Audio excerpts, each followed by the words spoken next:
Chapter 651. When he's sick, take his life. Several strands of the 3,000 strands of worry suddenly burrowed into the anti-dragon claw. The anti-dragon claw shook, but the furious struggle and resistance that's what Mo had expected from the anti-dragon claw did not come. Was it? Mo suddenly had a realization. The anti-dragon claw had exhausted itself in the conflict with the sun crystal seed just now and was in a weakened state. The following scene seemed to prove Mo's guess. Pew pew pew, the slender 3,000 threads of worry punctured the anti-dragon claw like needles. The anti-dragon claw shook but did not resist. Great opportunity. For natural-born opportunists like little Mo. If he missed an opportunity like this, then he would not be little Mo. With his strength, he didn't know how long it would take him to subdue the anti-dragon claw. Previously, he had only managed to hold onto the anti-dragon claw by using the 3,000 threads of worry. But holding it and subduing it was not the same.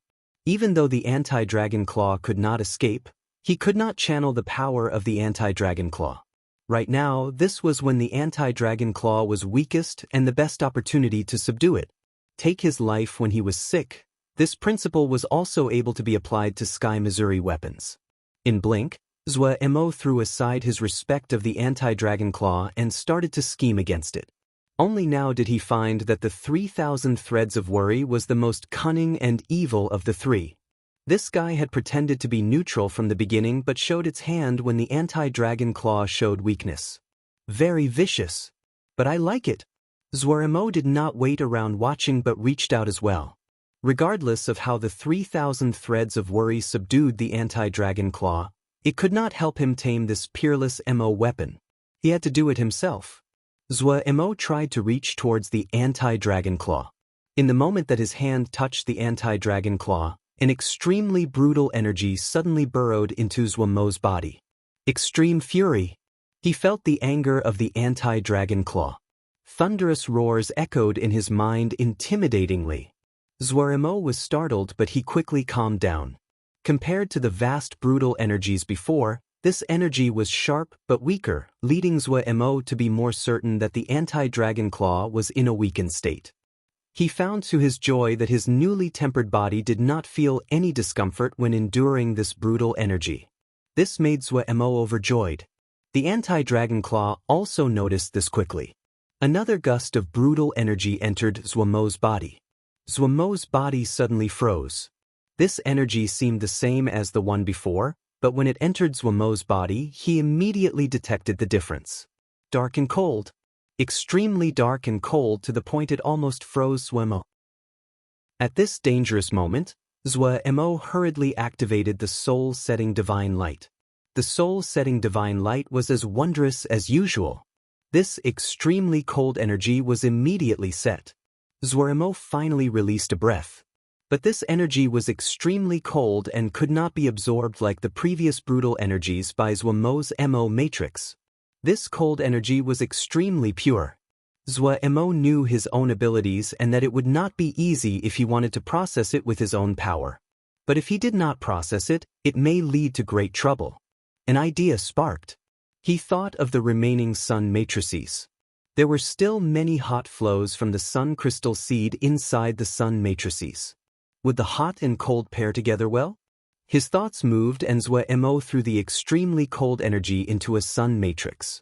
When this energy was thrown into the sun matrix, it was like cold ice poured into boiling oil and caused a great disturbance. In moments, the extremely cold energy disappeared and half of the hot flow in the sun script was gone. More of the new power fragments appeared. Mo was overjoyed.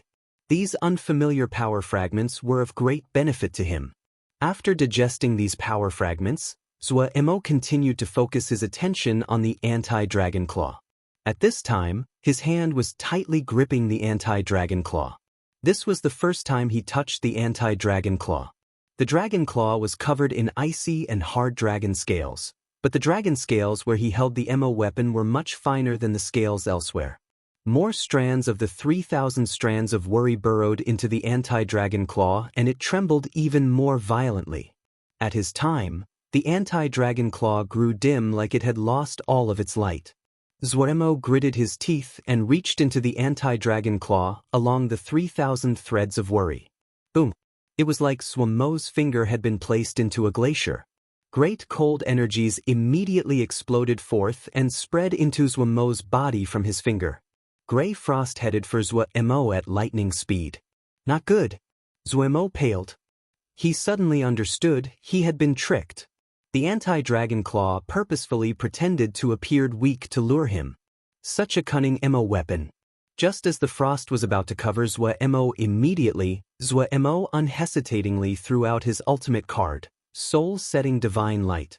The Soul-Setting Divine Light seemed small, but it was unexpectedly powerful. Gritting his teeth, Zuemo released the cold flows towards the 3 remaining sun matrices. In moments, the cold energy that invaded his body had disappeared, but so had the hot flows. Zuemo felt some pity. He finally understood what these hot flows were. They were the base source of the Sun Crystal Seed's power. If he could have processed them, it would have been greatly beneficial for his Shun power and the 10 Crow Celestial Domain. It was a pity that the cold flow had been too powerful and he could not withstand it on his own. Fortunately, the 2 powers had destroyed each other and created those new power fragments. After this fright, Zuemo became even more cautious. The anti-dragon claw was valuable, but if he lost his life trying to tame it, then it would not be worth it. This cold energy seemed to be the last attack the anti-dragon claw had. The anti-dragon claw became almost lifeless in Zuemo's hand like a withered branch. It was extremely dim and there was none of its awesome presence that it showed before. Zuemo did not encounter any more resistance. His hand reached into the anti-dragon claw and easily touched the icy bone at the core. This bone seemed to be carved from ice. Zuemo couldn't help but shudder when he touched it. It was too cold. But Zuemo's face showed joy. He knew he had found the crux. The 3,000 threads of worry seemed to understand that Zuemo had tamed the anti-dragon claw and shrank back out from the body of the anti-dragon claw.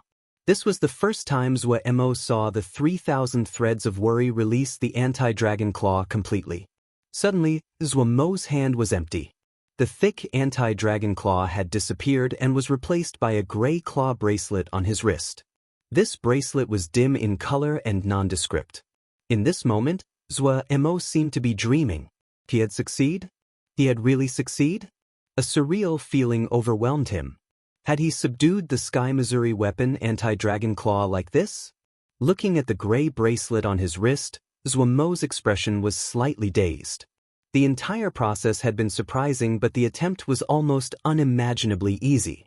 It had gone so smoothly that Zuemo felt that there had been a problem somewhere along the line. Zuemo quickly found that there really was a problem.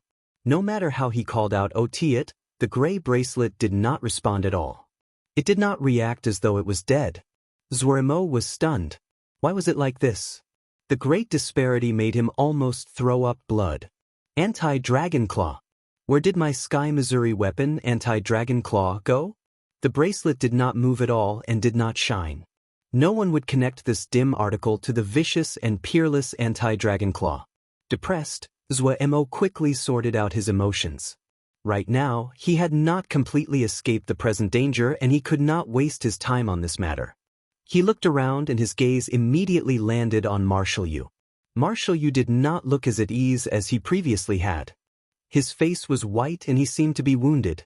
Thinking about the earth-shaking conflict that had just occurred, Zuemo realized that Marshall Yu had probably been suffered a major injury. Zuemo's guess was very accurate. Marshall Yu had been greatly affected. It could be said that the blow he had received was much greater than others. One reason was because he had been closest to Zuemo when the battle had happened, so he naturally received more of the collateral damage. The other reason was because he was the strongest person present and had the deepest understanding of power. Higher-level powers affected him more than other people. However, his gaze flickered. He was wounded, but he was not demoralized. He was filled with confidence. He had been affected the most, but he had gained the most. If he could successfully recover and could digest all that he comprehended today, his power would definitely go up a level. Zuemo also understood this and his gaze became vicious. At this time, Marshall Yu had gone through a hard battle and he was wounded. This was when he was weakest. Zhuomo's own power had actually increased and he was at his strongest. If he waited for Marshal Yu to heal completely, the other was not someone that he could defeat under normal circumstances. He could not reach martial level anytime soon.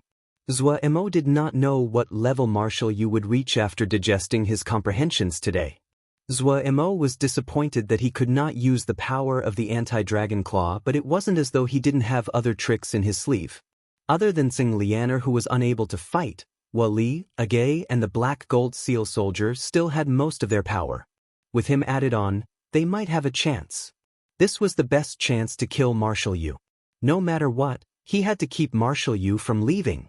Otherwise, there would be trouble in the future. Zhuo suddenly showed his viciousness. He gritted his teeth. With a sudden flicker of his body, he dove at Marshal Yu. Kill Marshal Yu. Almost as his words sounded, Agay, Wali, and the others moved. Bihan had been far away and not been affected too greatly by the shockwaves. But he still felt nauseous. Fortunately, the nightmarish battle had finished and he recovered. The fight between the 10 Crow Celestial Domain and the Grey Dragon had been heart-stopping, but even then, Bihan's gaze had not left the others' ranks. He noticed that the ranks of the Yu frontier guards had been affected and become messy. Innumerable weaknesses appeared clearly in his eyes. When Zhuo shot at Marshal Yu, Bihan admired Zhuomo's decisiveness. Almost at the same time, Sin Battalion silently moved towards the Yu frontier guards. Chapter 652, Struggles. Zhuomo's charge was sudden and Marshal Yu was caught off his guard. Even if his strength had been affected by his injuries, he was still not someone that Xiao Mogu could defeat. Didn't the exchange just now reveal that? Or did Xiao Mogu think that he could be taken down with the aid of the anti-dragon claw? A smile blossomed on Marshal Yu's face. A hint of disdain and derision flashed through his eyes. The anti-dragon claw was powerful and the wounds he had received were not light. The power of any weapon was determined by the wielder. He was sure now that while the anti-dragon claw was in Xiao Mogu's possession, he had not subdued it. Since it was not subdued, the anti-dragon claw was ownerless. A sharp light flashed through his eyes. Seeing Zhuo and the others leap at him, he was not afraid. With a smirk he activated the rain domain of no return again. Under the peerless brutal energy of the anti-dragon claw, the rain domain of no return was fragile. However, without the suppression of the anti-dragon claw, the rain domain of no return was soft but fatal. The thin strands of rain were gentle and lingered in the air. Yet Marshal Yu, who had focused almost all of his attention on Xiao Mogu, did not notice that the purple light in Agui's eyes was much stronger than before. No one noticed the change. Agui had been severely wounded. Her Shin power had been suppressed by the rain domain of no return. Then she had been caught in the conflict between the anti-dragon claw and the 10 Crow Celestial Domain. Yet at this time, her expression seemed to suggest she was unaffected. Her snowy white bare feet did not have a speck of dust on them. She stood in the air like a ghost. The purple energy in her eyes was so thick it was almost tangible. If Zhuo saw this, he would be astounded. The purple light in Agui's eyes had an additional eerie light, its presence thicker than it had ever been before. Agui's expression was indifferent. She glanced at Zhuo. In that moment, the indifference on her face melted like the snow. She quickly turned away and her expression returned to indifference. Her bare feet silently stepped on the empty air and her figure disappeared. Zhuo did not know of Agui's transformation. At this time, he only focused on Marshal Yu. There was not a stray thought in his mind. 10 Crow Celestial Domain. When the sky became dark red again, many people reflexively raised their heads. The 10 Crow Celestial Domain that the Sun Crystal Seed had created had been so powerful it frightened them to their core. However, they quickly found that Zhuomo's 10 Crow Celestial Domain was not as powerful as it was previously. In the midst of it all, Marshal Yu became even more confident that the one that had been fighting the anti-dragon claw was most likely another great treasure and not Xiao Mogu. Having thought this through, a disdainful smile rose on his lips. He did not need to be wary of this 10 Crow Celestial Domain. Instead, he was angered that Xiao Mogu dared to use a general level 10 Crow Celestial Domain against him. It really was an offense. The MO had strict ranks. In front of martial levels, generals were like ants. Marshal Yu had a great army and his strength as a marshal was enough for him to look down on others. Until now he had gone easy on Zhuemo because of his fondness for talented individuals. But right now, his heart was filled with murderousness and he did not have any benevolence left. The 10-crow celestial domain moved. A golden pillar came from the sky. Golden crow battering ram.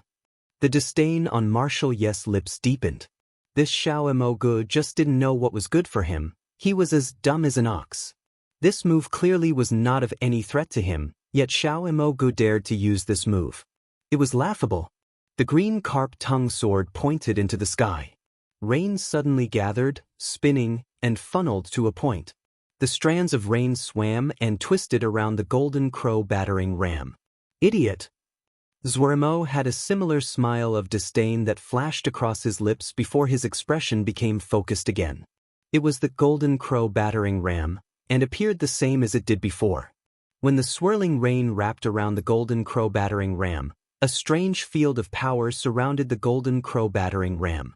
Immediately, the golden crow battering ram seemed to have sunk into a bog and slowed down. There was no panic on Zhuemo's face, and his eyes lit up. He huffed lightly and then shouted, "Scatter!" Boom!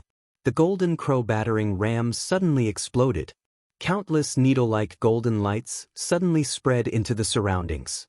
The rain that had surrounded the golden crow battering ram evaporated, and the needles of golden light entered the rain.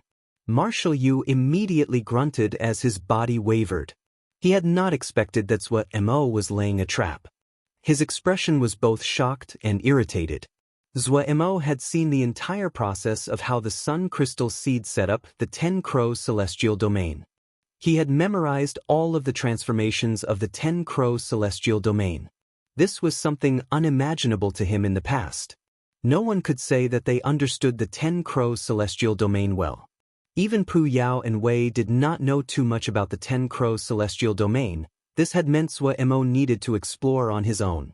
He had not expected that the Sun Crystal Seed would borrow his 10-crow celestial domain and reveal its secrets.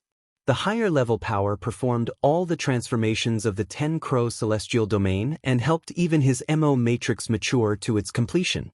This was a benefit to Zhuemo.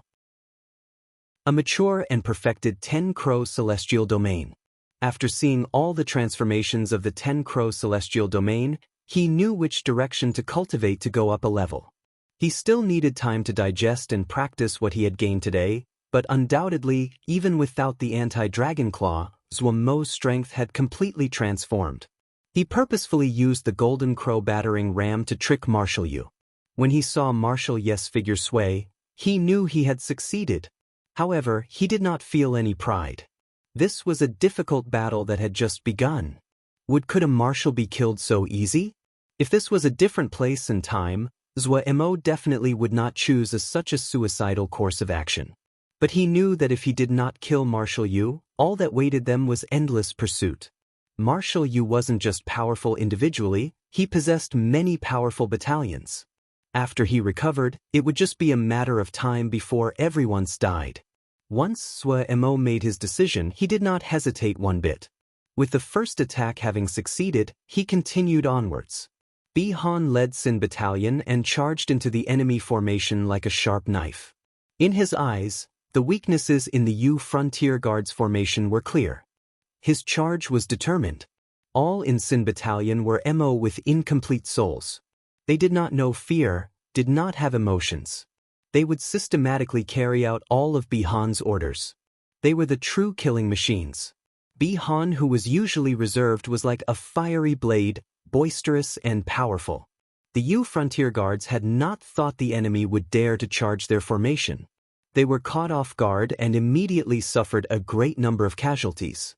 The Sin Battalion was like a bolt of lightning that split the Yu Frontier battle formation into two. If one looked down from the sky right, they could clearly see that the route the Sin Battalion advanced was not straight, but zigzagged. Bi Han's path when he charged each time was precise. All the points he passed through were weaknesses he had detected. The Yu Frontier Guards finally woke up from their shock. Then they found their thick ranks had been divided in two by the enemy. Corpses were littered everywhere, their battle formation was disheveled mess. The usually proud Yu frontier guards were left furious. When had someone dared to charge at the Yu frontier guards? When had someone else dismissed the battle prowess of the Yu frontier guards so? The foundation of the Yu frontier guards showed its depth now. Though Marshal Yu was not present, some general-level battle generals started to direct the battalions. The lucky Yu frontier elite that had survived the earlier battle quickly returned to the ranks. The experts that had been guarding the chariot flew to the very front in the hopes that they would buy some time for the main army to rally. Yet they underestimated the skill level of battle general they were facing.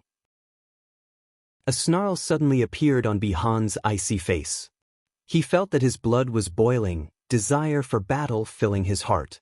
He wanted to howl into the sky. Kill! A shout thundered across the sky.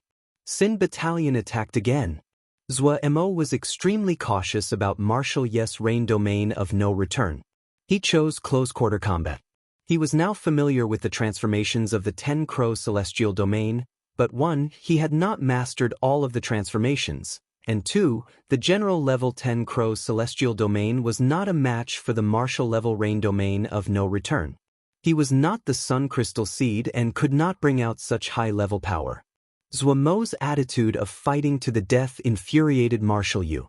Marshal Yu had been of high status for a long time. It had been many years since someone dared to offend him and not give in to his demands. He was not afraid of close-quarter combat. The green carp tongue sword disappeared from his hand. Without seeming to take a stance, his hand flipped and he made a grabbing motion towards Zhou Mo. Hiss. Like the hiss of a snake, an enormous clawed shadow left his hand and flew towards Zhou Mo. Zhou Mo felt his vision darken.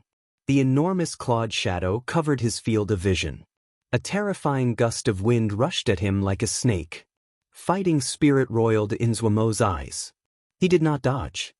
His hands came together and his body straightened towards the clawed shadow. A golden light shaped like a spike covered Zhou Mo's entire body.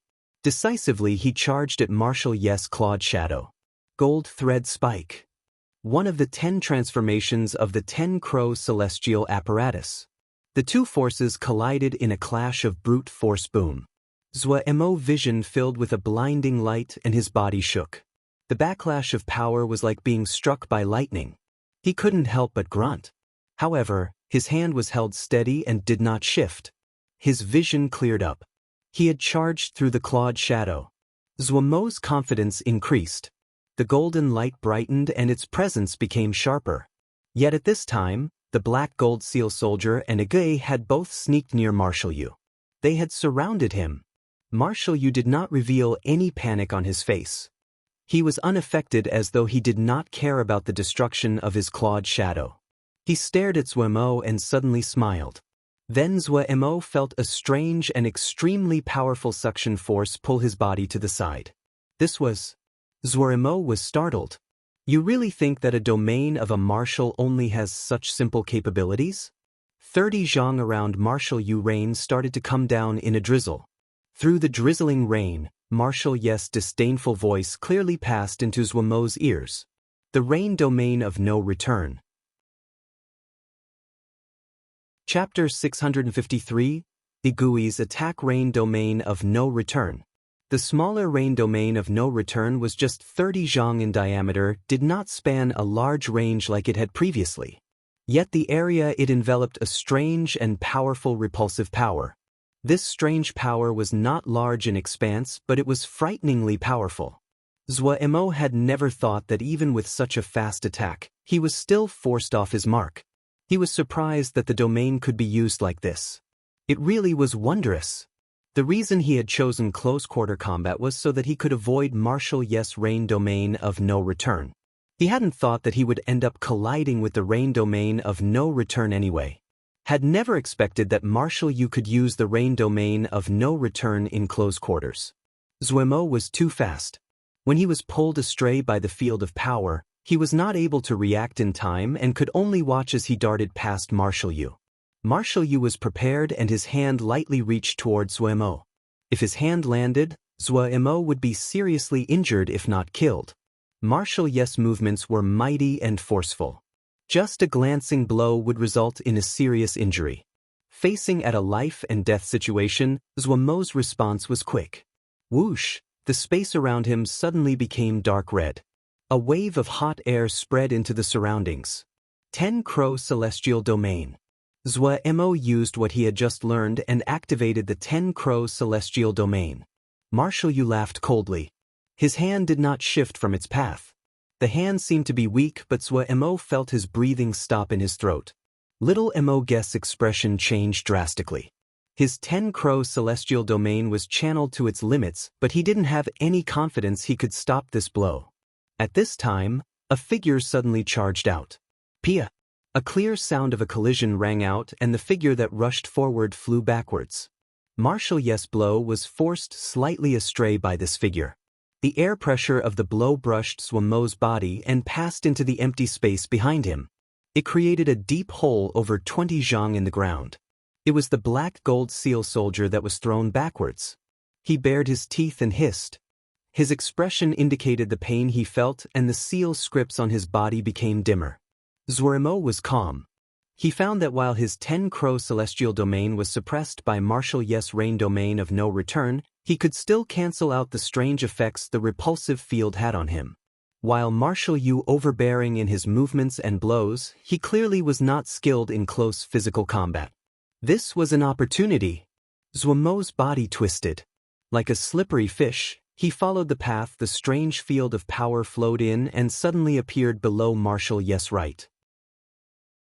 His right hand formed a fist that suddenly exploded with blinding golden light and furiously dancing golden flames, Fire Fist of the First Heavenly Stem.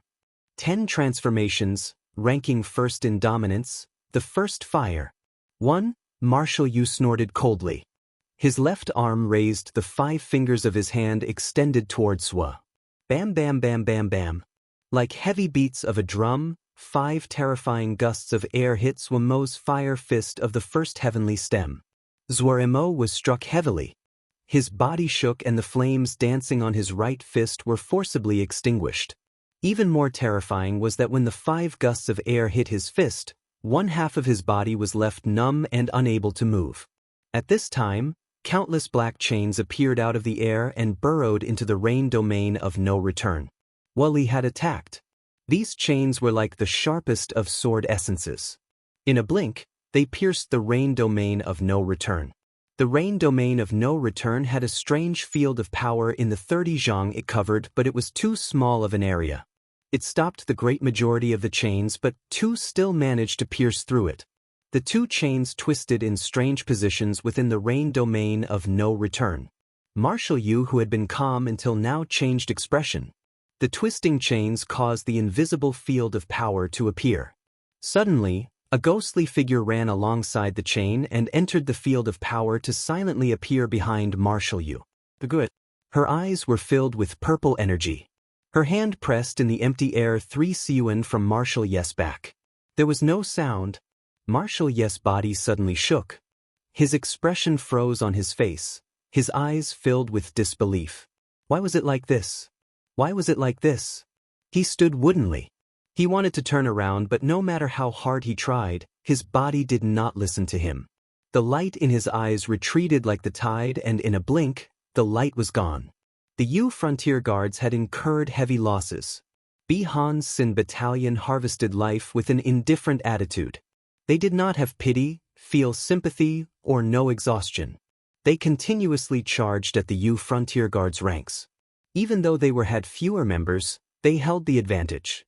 They were strong and vicious. They never feared engagements where they were outnumbered. They continuously shifted their positions. Each tactic was unexpected. From the initial charge, they held the advantage. The Yu Frontier Guards having a very difficult time and were exhausted. They lacked a powerful battle general to lead them. In Bihan's eyes, a battalion like this was full of holes to exploit. If it wasn't for the Yu Frontier Guards' flexibility, they would have crumbled a long time ago. But if this continued, the defeat of the Yu Frontier Guards would just be a matter of time. This battle general is too powerful. Ming Yue was shocked she almost couldn't speak. She was not the only one. Ming Hui and the others were stunned. At this time, they finally understood just how powerful this battle general they had fought was. In the beginning, they had thought of taking advantage of the chaos and to attack Sin Battalion from behind. But after seeing the entire battle, their lips trembled and their limbs felt cold. They couldn't muster up those thoughts any longer. They saw with their own eyes how Sin Battalion dismembered the U Frontier Guards. The comparatively slow responses of the U Frontier Guards could not stop the predation by Sin Battalion at all. At times they were as sly as wolves, and at others as ferocious as tigers. The battle general of Sin Battalion was unbelievably powerful. His control of the entire battlefield reached a frightening level. But what shocked people even more was Bihan's unrelenting style of fighting. They would aim at the enemy's weakness with strong attacks. A minor weakness would quickly worsen. Then this weakness would become more significant until it affected the entire battle. And if the enemy managed to surround them, they would find an opening at the most opportune time and fight their way out before turning around and slaughtering the pursuers. In this short battle, the U Frontier Guards had suffered great losses. Their advantage was slowly growing because the battle formation of the U Frontier Guards broke down under their repeated charges. If they managed to completely destroy the battle formation of the U Frontier Guards, then no matter how many people the U Frontier Guards had, they would become lambs waiting for slaughter. It really was powerful. Ming Hui and the others accepted their loss. They had lost for reason. The death of Marshal Yu became the straw that broke the camel's back.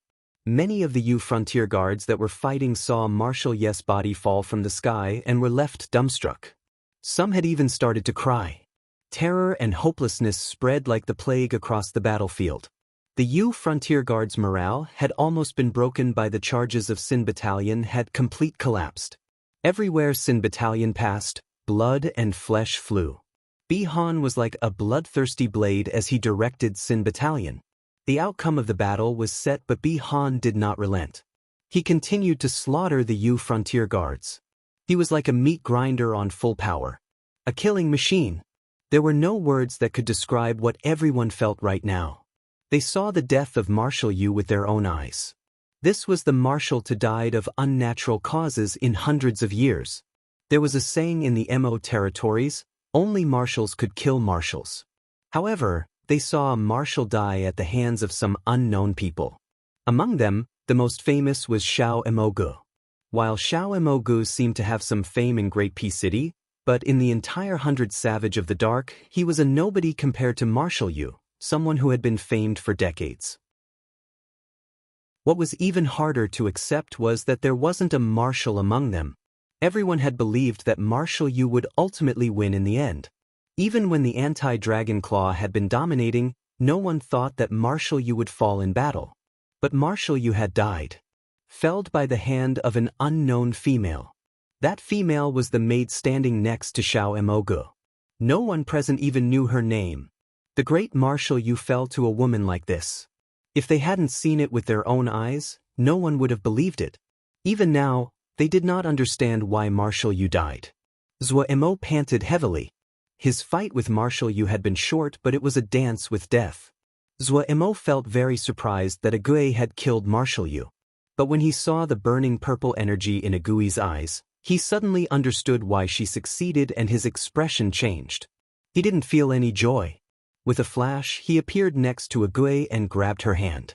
What he didn't notice was a thread of warmth flashed through her purple eyes when he grabbed Agui's hand. Zhou Emo's heart sank.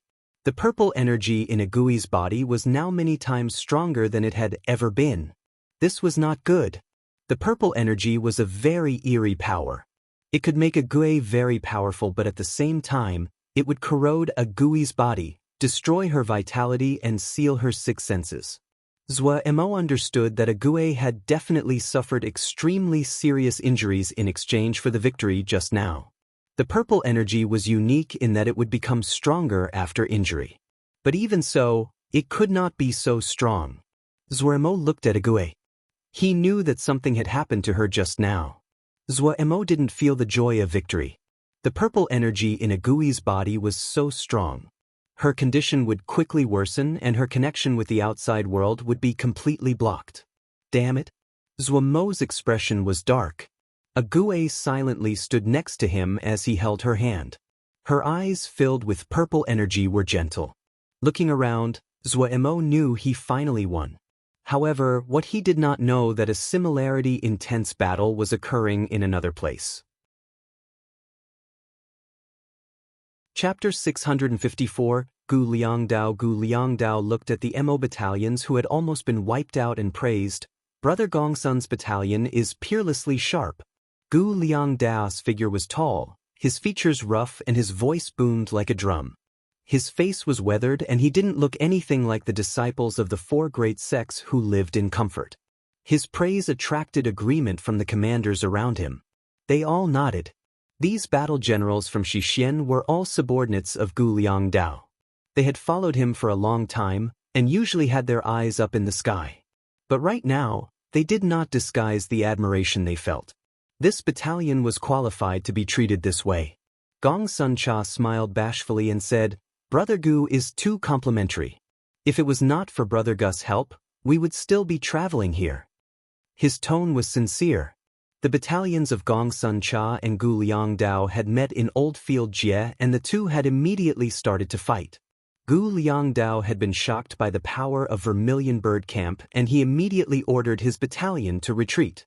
Even though Vermilion Bird Camp had some Mo among their ranks, the great majority of them were Sword Xiu.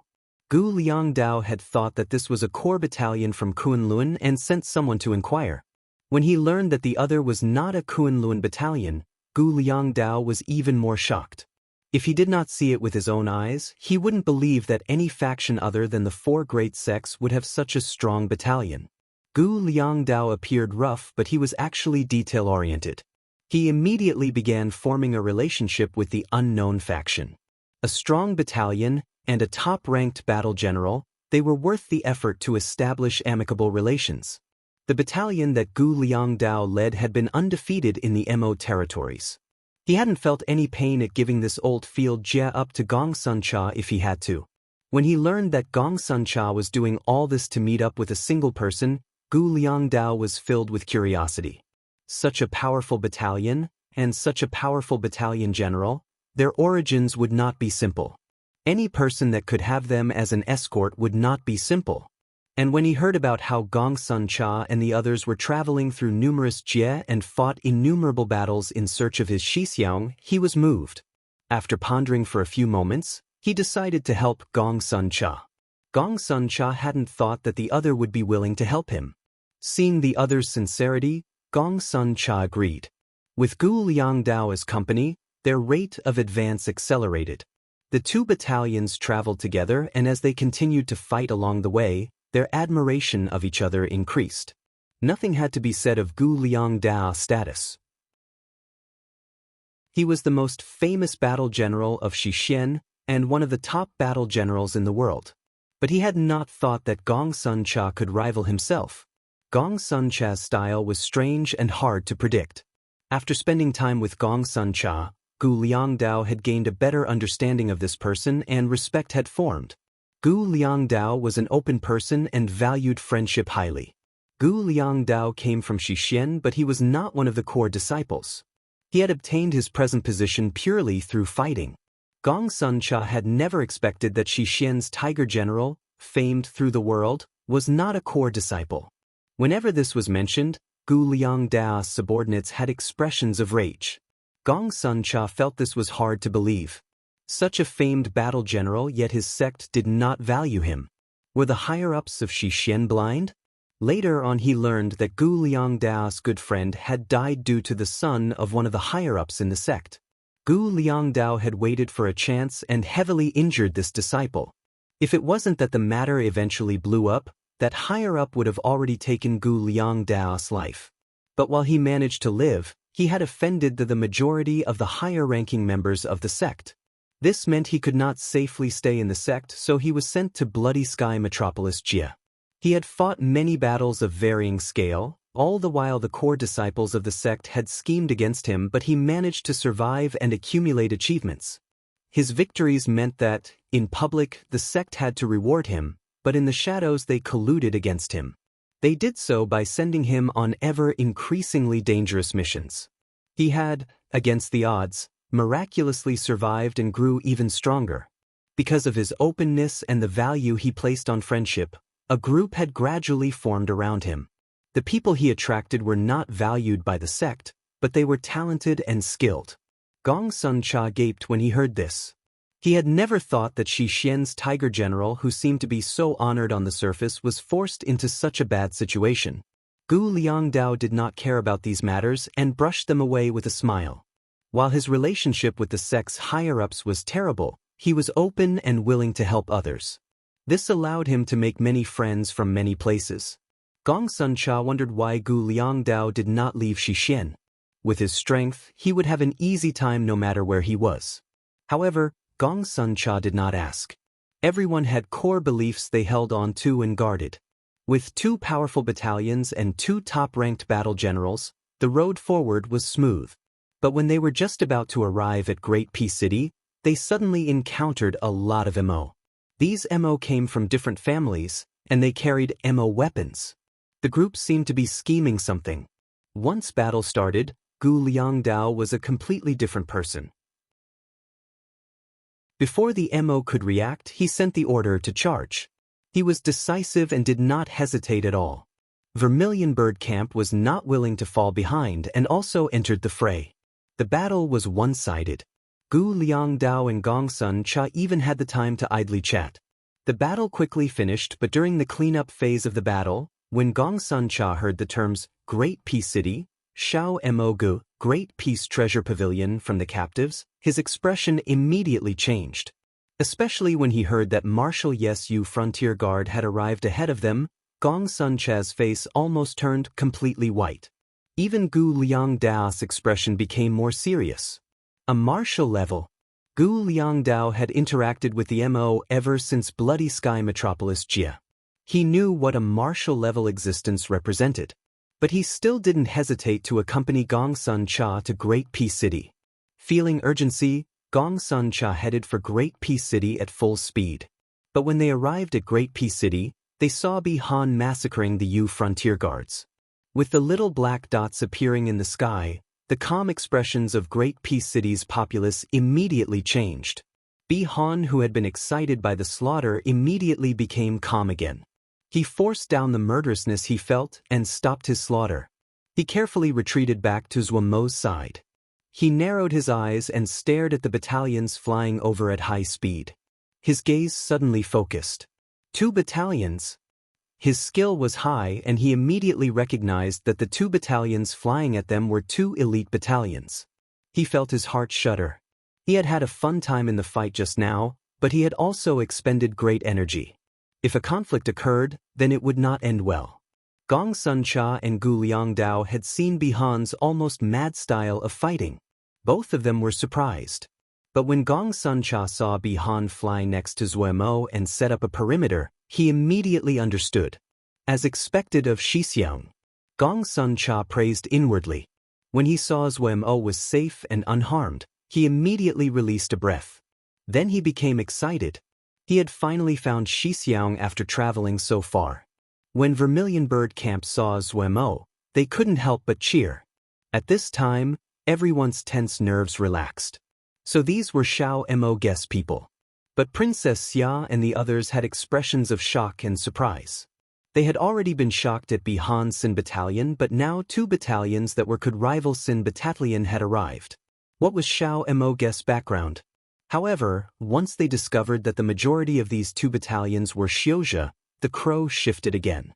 Was Shao Mo Gu also a Xiozha? The fighting between Mo and Xiozha was an everyday occurrence. The Mo had a deep hatred of Xiozha. If it wasn't for the strength of these 2 battalions, many people would have attacked already. When Zhu Ku and the others looked at Zhuo Mo, their expressions were complex. Only Princess Xia's expression returned to normal after a momentary pause.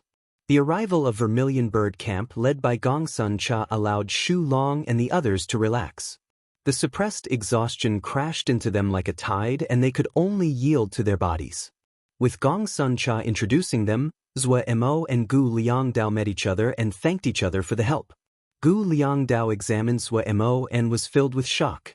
He hadn't thought that Zhuo Mo could be so young. When he heard Vermilion Bird Camp's cheers just now, he knew that Zwe Mo was extremely well liked by these people. It was not easy to accomplish that. Also, observing what he had from this journey alongside Vermilion Bird Camp, he knew just how proud this battalion was. This person was impressive to have received such affection from Vermilion Bird Camp. Gu Liangdao's gaze then landed on Bihan. At this moment, Bihan was like sword that had been resheathed. There wasn't any edge to him, and it was the exact opposite of his bloodthirsty battle state just now. Detecting Gu Liangdao's gaze, Bihan didn't even flick an eyelid and stood silently at the side. The icy blue Mo matrix made him appear like an ice cube giving off cold air. Gu Liangdao suddenly spoke, "Are you Bihan of Sin Battalion?" Bihan stilled. He hadn't thought that the other would recognize him. He nodded. "That's me." Gu Liangdao's eyes lit up.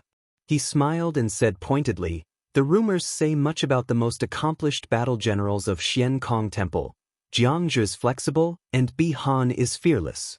Seeing you today, the rumors are not false." Bihan frowned. "I am not of Xian Kong Temple." Gu Liangdao wasn't surprised at all and nodded. He said, "I have also heard of the matter of Brother B." He couldn't help but glance at Zwe Mo. The news that Bihan had fled Xian Kong Temple wasn't a secret among the higher-ups in the Xiuzhi world, and the information had been spread far. Sin Battalion had always been one of the core battalions of Xian Kong Temple. The defection and betrayal of a battle general and a core battalion from the four great sects had never happened before. What he also had never expected was that Bihan would pledge his allegiance to this unknown Xiao Emogu. "1. Who are you?" Bihan hadn't expected the other to know so much about him and was slightly surprised. When he had been in Xian Kong Temple, he never went out. There were only a rare few that knew so much about him, yet the other had managed to easily identify him. "Shi Xian's Gu Liangdao." Gu Liangdao smiled. "I have heard of you." Bihan nodded and understood. No wonder the other knew of him. He was a disciple of the four great sections. The competition between the four great sects had been ongoing for thousands of years. The factions had a thorough knowledge of their rivals. "Your days aren't easy, why don't you join us?" Bihan said directly. Gu Liangdao's smile froze on his face. Chapter 655, Relations. Gu Liangdao had not expected Bihan to be so direct, but he also felt puzzled. Put generously, people like Bihan were proud.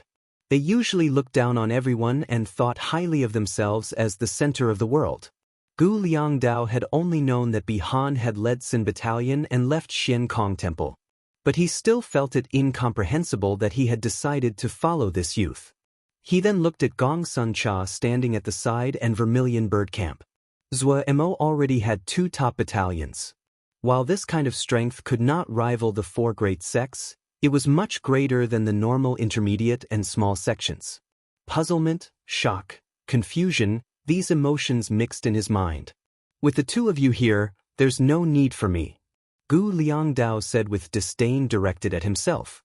While this was just a courtesy response, it reflected Gu Liangdao's attitude. He did not know how big Zwe Mo's factions was, but he had 2 top battle generals. If he joined them, he would only be gilding the lily, and it would be difficult for him to earn a position in the inner circle.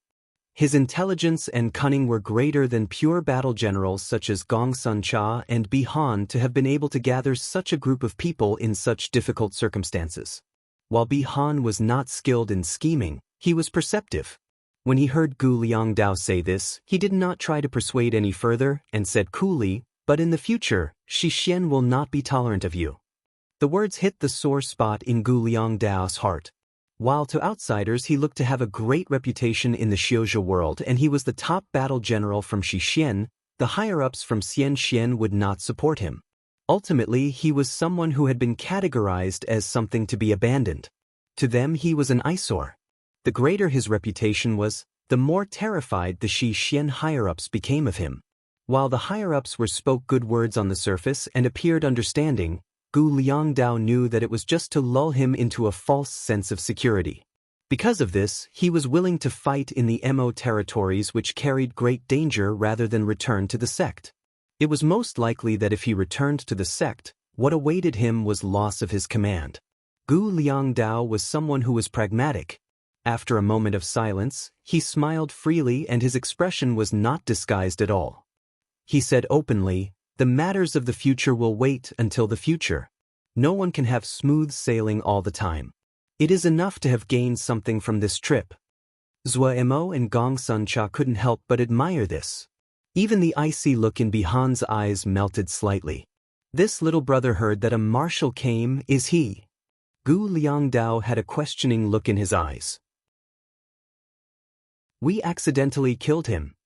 Zhou Mo tried to keep his face normal and said with slight embarrassment, "Actually, it had been a Gui that had killed him." Gu Liangdao was struck dumb by Zhou Mo's expression and even more so by the words. He stammered out, "Accidentally killed?" He was not the only one affected. The commanders around him gaped as though they were seeing ghosts. Zhou Mo nodded repeatedly. Gu Liangdao's expression froze for a moment before he said, "Brother Xiao, as expected, the youth become heroes." He said, "as expected," twice. He didn't know what words to use to describe his mood right now. He couldn't see any indications that the other was joking. He also knew that Xiao Mogu would not lie to him about this matter. The event would have just occurred and there were also many people present. He would only need to briefly investigate to find the truth of the matter. And when he connected this to the scene of Bihan had been slaughtering this answer seemed reasonable. If it wasn't that the marshal had been killed, would the marshal would have tolerated his battalion being culled like sheep? All the evidence seemed to indicate that Xiao Mogu's words were not false. But that was a marshal, not a dog, a marshal. He was equivalent to a Fanshu Xiuzhe. Even in Xixian, one of the four great sects of the Xiuzhe world, Fanshu Xiuzhe were rare. They either spent their years in seclusion, or they were out traveling the world. But any Fanshu Xiuzhe was a strategic power for a sect. Gu Liangdao had fought against the Mo and he had a deeper understanding of the Mo than normal Xiuzhe. In the Mo world, the martial level was the top power. They were the Mo's strongest battle generals and strongest experts. Each of them was a person that could affect the state of the 100 Savage Realm. The fall of any marshal would be news that would cause all of the Mo world to shake. This was even more of a bomb than any Jie getting taken over. Zhou Mo suddenly became even more mysterious and unfathomable in his eyes. Gu Liangdao kept his calm, but the commanders around him couldn't help but become cautious. Up until now, while the four major sects had obtained some gains, the Yaoma had not been seriously harmed. For the Mo, the fall of Marshal Yu would be greatest loss up until now. Gu Liangdao quickly recovered from his shock. He was filled with curiosity and puzzlement, but he forced these feelings down. It would be impolite to pry so deeply. He changed the topic. "Where is everyone planning to go now?" "To Nether Springs Jie." Zhou Mo did not conceal this. The other had come to help. No matter what the reason for that was, it was a debt. Also, he could see that Gu Liangdao was an open-minded and generous person. Nether Springs Jie? Gu Liangdao was slightly shocked, but he did not ask why Zhou Mo and the others were going to Nether Springs Jie. He said after some thought, "Nether Springs Jie is in an extremely deep region of the Nether Realm. It is far away and there are many powers along the way. It will not be an easy journey." Zhou Mo nodded, feeling the same. "Yes." Gu Liangdao took something out of his ring and handed it to Zhou Mo. He said with a hint of self-mockery, "While I am just pretending to follow orders, this little brother has to still conquer a few Jie in order to satisfy my sect. I cannot go with Brother Xiao. This Jie map is something that this little brother gained as a spoil from a fight. It does not belong to my sect. The information about the 100 Savage Nether Realms and all of its Jie are marked on this map. I hope this will be of some help to Brother Xiao." Zhou Mo's expression changed. The other's expression was sincere. It was a small item, but its value was several thousand jingshi and was even more valuable to Zhou Mo. This person was cunning but open and generous in how he treated people. He really is a hero. Zhou Mo's expression became stern, and he put away the mirth in his expression. He bowed towards Gu Liangdao. "Many thanks, Big Brother Gu. This little brother's true name is Zhou Mo, and I have used the pseudonym Xiao Mo Gu while moving around in the Mo territories. Big brother Gu, call me Xiao. Gu Liangdao laughed and said, names are small matters and not worth a mention. Brother, be careful. The Emo never lack for vicious people and have a deep-seated hatred for us Xiozha. Brothers has to be careful on this journey. You also killed a marshal and your identity as a Xiozha will now most likely revealed. Now that you have become well known, the trip will no longer be a peaceful one. Big brother Gu is right. Zhuamo's expression also became grave. After the fight today, his identity as a Xiozha would most likely be unable to be concealed. The interested could be detected from the gazes of the survivors of Great Peace City. Their gazes were complex, filled with hate and gratefulness, but the most common emotion was fear. He suddenly said, this little brother has a matter. Please, big brother Gu, help. What is it? Gu Liangdao asked directly. These Mo have some relations to this little brother. Big brother Gu, please allow them to live. Zhuemo said. Gu Liangdao nodded without thinking. All right. Many thanks, big brother Gu. Zhuemo said gratefully. Gu Liangdao shook his head and said, do not think of this brother as a bloodthirsty person. Fighting wars is a matter for battalions. What does it have to do with civilians? This brother has not fallen to such a low level. Also, after this sky-splitting calamity, the intermingling of Xiozha, Yao, and Mo will not be able to be stopped. The heavens will it. There is no need for unnecessary killing. A hint of shock flashed through Zhuamo's eyes. This big brother Gu of his was a very strong person as he had expected. It wasn't that Zhuemo hadn't met people who recognized this, but it was not easy for the Great Four to admit this. Then they started chatting about other matters. Gu Liangdao quickly found that while Zhuemo was young, his vision of larger events was clear. Even though he had accomplished so much at such a young age, he did not let his ego interfere. Gu Liangdao's judgment of the state of affairs was a keen and experienced, something that a beginner like Zhuemo could not match. Just a few sentences would be enough to enlighten Zhuemo. Zhuemo finally understood why Big Brother Gu hadn't died under the pressure of the sect and had grown even more powerful. The two were very compatible and talked through the night. When the first thread of sunlight rose from the horizon, they seemed to wake up from a dream. Everyone knew that this was the time of separation. Zhuemo and the others had to go to Nether Springs Jie, and Gu Liangdao and his group had to return back to reinforce their battle lines. They received news that there were enemies harassing their front line. But the two sides were not picky people. They exchanged methods of contact and bid farewell. When he saw the figures of Gu Liangdao and the others disappear, Zhuemo finally turned his gaze away. The departure of Gu Liangdao's group caused the Mo survivors of Great Peace City to sigh in relief. When they heard that one of the newcomer battalions had been led by Gu Liangdao, they had been frightened half to death. In the eyes of many, Gu Liangdao was a god of slaughter. They hadn't expected Gu Liangdao to leave without even looking at them. Many people speculated that it had been Xiao Mo Gu who had spoken on their behalf. Their emotions were more complex. Xiao Mo Gu was a Xiozha and was their enemy. But if it wasn't for Xiao Mo Gu, the great majority of the people in Great Peace City would have died. Regardless of whether they admitted it aloud, they all knew this inside. Xiao Mo Gu had saved their lives.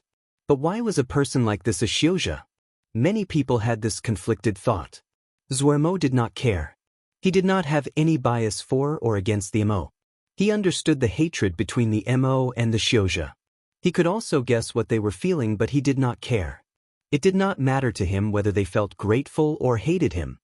He had done these things not for them, but to stay true to himself. He did not pay attention to them, and ordered his subordinates to clean up the battlefield. With Zhuemo's personality, he naturally would not watch and allow so many of the spoils to slip by him. That wasn't little Mo Guest's style. Due to Xiao Mo Guest's presence, no one had dared to scavenge the spoils in the night. At this time, Princess Xia left the crowd. Chapter 656, Gu Liangdao's choice. Mo was slightly surprised as he looked at that alluringly beautiful face. Are you not afraid of me? Zhuemo was puzzled.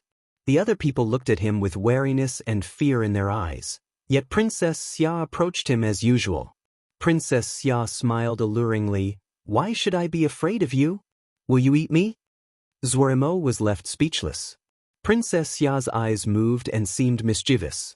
I hadn't thought that you would know Gu Liangdao. But it is fortunate for us that you know him. Otherwise, this place would even have ruins left. However, you have to be careful. It is not good for your reputation as a MO to be associated with Xiuzhe. Which family are you really from? 10 Crow Celestial Apparatus is a very noble bloodline. Are you a descendant of the ancient families? Her words were not spoken quietly, and she blinked playfully at Zhuoremo. Listening to Princess Xia's words, many people showed expressions of relief. Princess Xia was right. How could someone that cultivated the 10 Crow Celestial Apparatus MO physique be a Xiuzhe? They had never heard of a Xiuzhe that was able to cultivate the 10 Crow Celestial Apparatus MO physique, much less reach the completion stage of the 10 Crow Celestial Domain. Thinking about it this way, everyone found the thought that Xiao Mo Gu was a Xiuzhe was absurd. All of the Mo present exhaled in relief. Everything would be alright if Xiao Mo Gu was Mo. As to his relations with Xiuzhe, while it was something that was frowned upon, no one cared too much. Look at those Xiuzhe. Among them was the famed Gu Liangdao. They didn't feel that anything was wrong. Xiao Mo Gu was extraordinary as expected. Being familiar with other extraordinary people was expected. The common saying was birds of a feather flock together. Someone that the Tiger General of Xixin treated so respectfully, how could Xiao Mo Gu be a normal person? Unconsciously, the terror in their eyes weakened and transformed into respect. No matter where you were, people would respect the strong. Zhuomo's expression froze on his body. He now understood what it meant to make black into white. Princess Xia's silver tongue could make dead people become alive. Her speech was meant to help remove the suspicion people had of him. Even though it could not make everyone believe it, people such as Zhu Ku and a few others still had suspicion in their eyes. It was enough to fool the normal people. To them, the 10 Crow Celestial Apparatus was absolute proof. As to the Xiuzhe under Xiao Mo Gu's command, those were even easier to explain away. Xiao Mo Gu and Gu Liangdao had a good relationship. It would therefore be normal to have some Xiuzhe under his command. Looking at this battalion, the MO were the primary core. Looking at Princess Xia smiling as she spoke, Zhuoremo knew that this woman had guessed his identity. However, he was still surprised that she had stepped out to help him. Zhuoremo smiled but did not speak. In the eyes of everyone else, his silence and expression caused them to feel even more mystery from him. Xiao Mo Gu's origins were probably extraordinary, as Princess Xia had said. Zhuoremo set up Jinji and blocked off all sound. "Thanks," he said seriously. Princess Xia smiled beautifully. "How will you thank me?" Zhuoremo scratched his head. "Speak." Princess Xia looked deeply at Zhuoremo as though she wanted to say something, but when the words reached her mouth, it became, "Where are you preparing to go next?" "Nether Springs Jie." Zhuoremo did not conceal it. "Nether Springs Jie?" Princess Xia had a shocked expression. "That place will not be easy to get to." "Yes." Zhuoremo nodded. Looking at the determination on Zhuomo's face, Princess Xia did not try to persuade him from his journey. She smiled and said, "Remember to visit me if you have the time. Don't forget that you still owe me a favor." "Yes." Zhuoremo responded with a serious expression. Detecting the seriousness in Zhuomo's tone, Princess Xia felt strangely happy. She suddenly asked, "Will you tell me your true name now?" As expected, she had seen through him. But for some reason, Zhuoremo felt his mind relax. "Zhuoremo! Zhuoremo! Zhuoremo!" Princess Xia murmured, and then she suddenly burst into laughter. Xiao Mo Gu, you're really a little hoodlum. Even your fake name is so stylish." Looking at Princess Xia arching back as she laughed, Zhuomo's mouth curled up. The laughter faded. Calm and a distance separated them. The two of them knew that after their farewells, it was unknown if or when they would meet again. Looking at this face that could not be said to be handsome, in this moment, Princess Xia suddenly had an impulse to throw away everything and run away with him to Nether Springs Jie. This impulse caused her determination to waver, but she quickly hid the thought deep inside. She thought of the wish she had made that night, and her gaze became determined. She raised her face and smiled brightly like sunlight. Hug me goodbye. Zuemo stilled. He opened his arms and lightly embraced this woman that was so smart and he could not understand. Have a peaceful journey. The murmur was like a breeze. She released her arms and her smile was bright.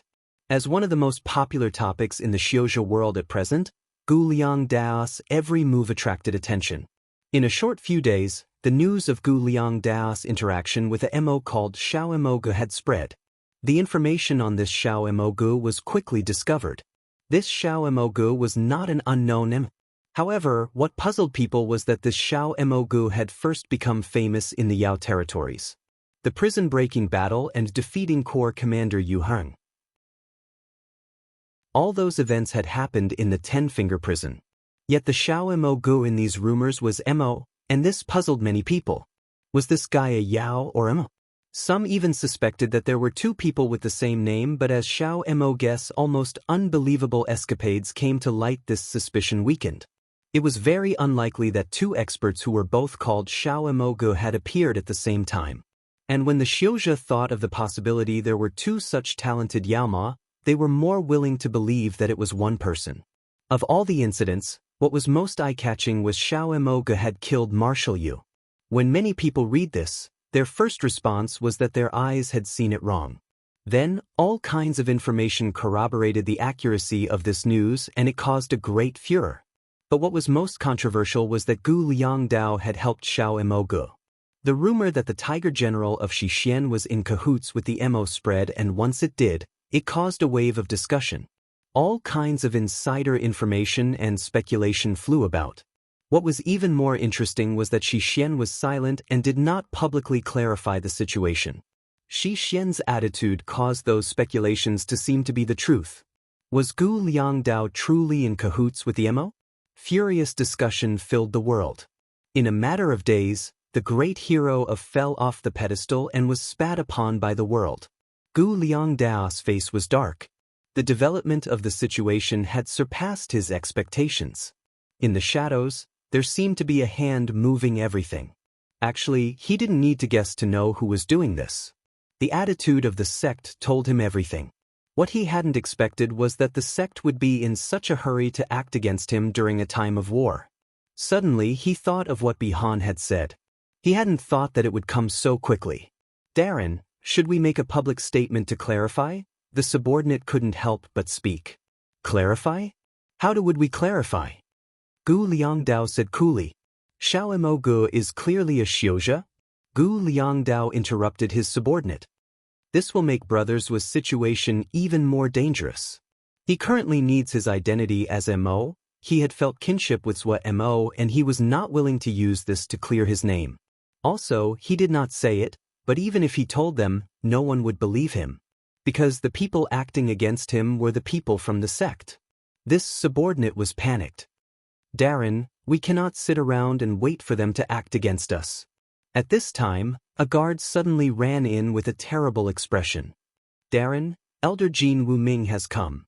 The tent went completely silent. All of the commanders had terrible expressions. Ask Elder Jean to come in. Gu Liangdao's expression was normal. Moments later, a middle-aged person wearing golden clothing with a sharp presence walked in. Gu Liangdao stood up and bowed. Greetings to Elder Jean. Elder Jean's old voice was heavy but his tone was slow. Gu Liangdao, the sect leader orders you to return to the mountain. Your actions this time were too rash and has brought too much trouble to the sect.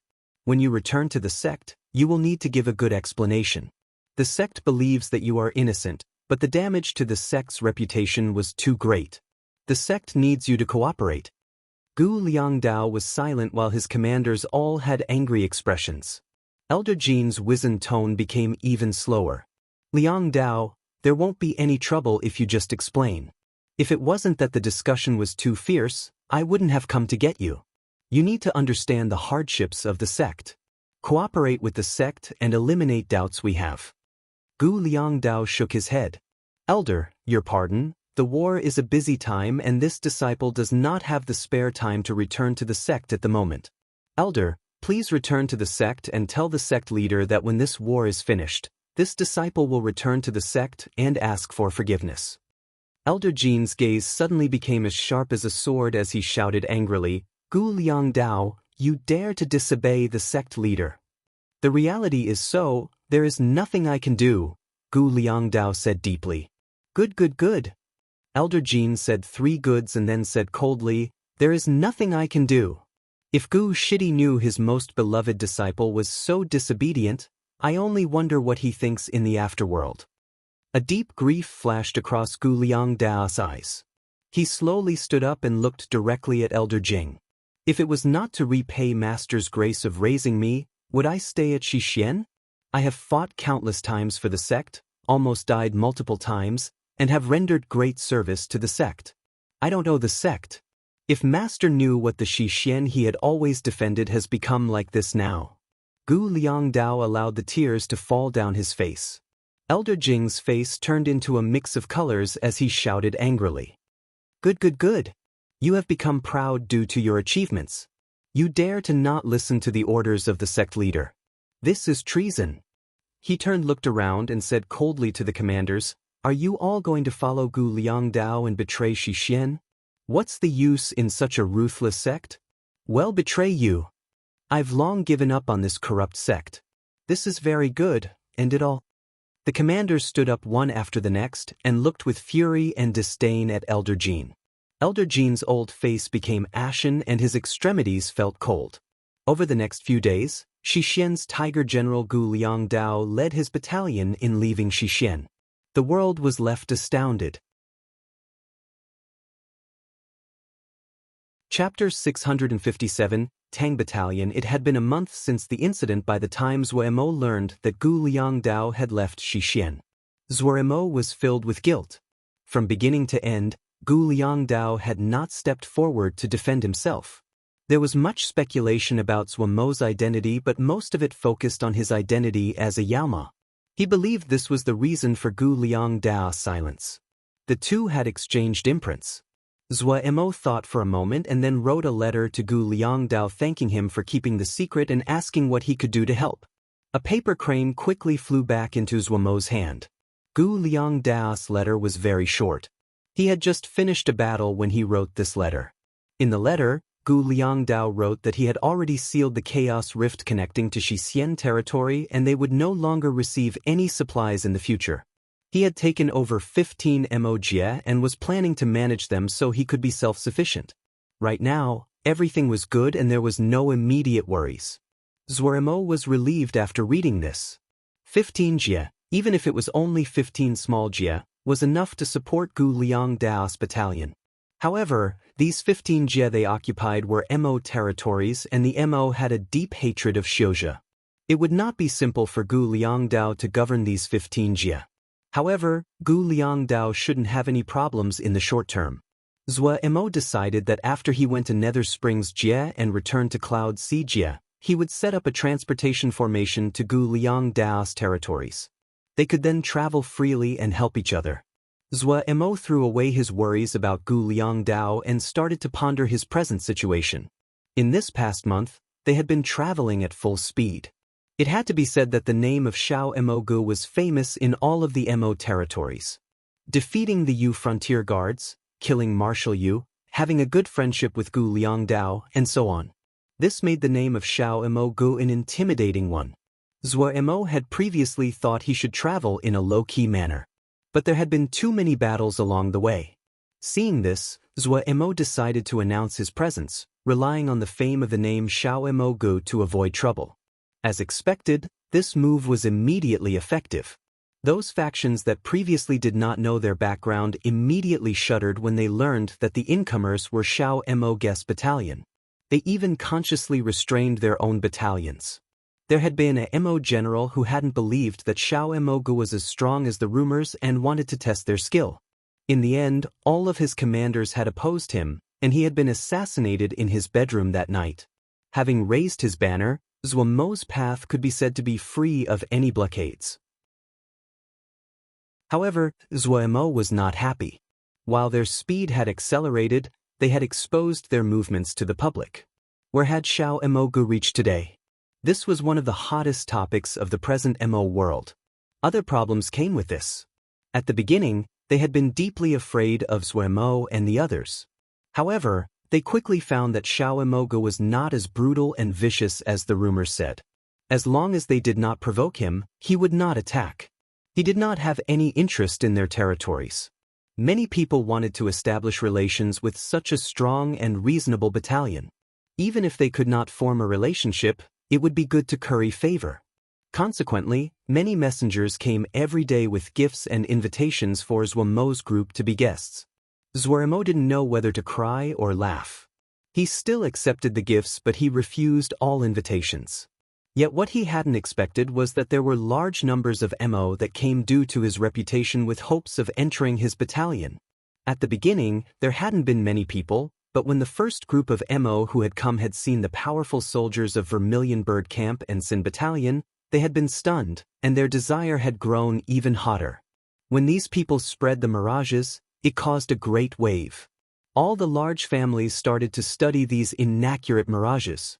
The conclusion they reached was the same: a powerful battalion. Defeating the Ming bandits and defeating the Yu frontier guards.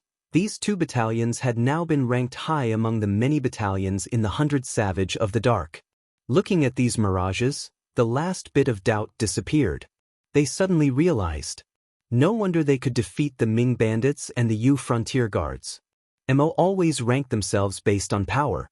The strong were revered, and many Mo that thought themselves more than ordinary furiously rushed over.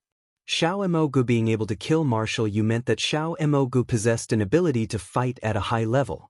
Adding on the two top battalions, he had formed his own group. For those Mo which came from minor families but were talented, entering Xiao Emogu's battalion was undoubtedly a very good path. As more and more Mo came due to his name, and a long tail of people formed behind Zhuemo's group. They did not dare to go too close to the battalions, but they were not willing to leave. They prepared their own food and followed the battalion.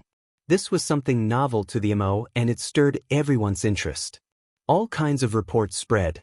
Every time Xiao Emogu did something, the world would immediately know. This was a very popular topic at meals and during tea with lots to discuss. All of 100 Savage Realm was watching the spectacle, and Zhuemo felt frustrated. This cannot continue. Zhuemo's expression was one of helplessness. The people around him were giggling. These people were all from grassroots and minor families. While they did not say it, they still felt very good about being famous. They made faces at each other and smiled deviously. Other than Bihan. Bihan was of noble birth and had grown up in Xian Kong Temple. He had become immune to the reverent gazes from others a long time ago. His icy face was eye-catching. However, everyone knew his personality and did not care about his icy face. "I'm being serious," Zhuemo said with a serious expression. "We don't know how many spies are mixed with these people. Each of our movements is being monitored. This is very dangerous." Everyone put away the mirth on their faces. They had all fought their way out of death on the battlefield and understood the danger more than the average person. And very dangerous. Gong Sun Cha smiled bashfully. Seeing Lil Miss Darren's smiling face, everyone's heart shook. Everyone think of a solution. What would be good? Zhuemo had an expression of hardship. "Kill them all," Bihan said coolly. The entire tent was silent. Everyone was frightened by Bihan's crisp and brisk words. There were a few among them for whom it was the first time that they were attending a meeting. Ajagu, Bihan, Miao Jun, and Tang Fei. Among them, Ajagu was the most cautious. He had decided to follow Gong Sun Cha a while ago, but it was the first time he was seeing Zhuemo. Miao Jun and Tang Fei also chose to remain silent. Only Bihan had not done that. Ajagu jumped in fright. Mo were fond of killing, but he had never seen someone with such disregard for life. Miao Jun's pupils shrank. Tang Fei's expression became furious. She was a righteous person and disliked Bihan, who behaved like a serial killer. Before Tang Fei spoke in opposition, Zhuemo shook his head. "It is not suitable." Zhuemo was not a madman like Bihan. While he was not soft when fighting an enemy, but he would not be able to do something like killing all these Mo that came due to his reputation without a cause. Gong Sun Cha said, "Since they have come for you, Then why don't we recruit the outstanding ones? We just have to be careful and not let in spies. Zuemo thought, yes, they were coming to him, why shouldn't he take them? He did not need to worry about the spies mixed within. Pu Yao and Wei could see with a glance those with other intentions. His gaze swept across everyone's faces. When his gaze landed on Miao Jun, he paused. There was no question regarding Miao Jun's strength. A gold battle general was a talent no matter what faction he was in. It would be waste if Zuemo had him sitting idle all the time.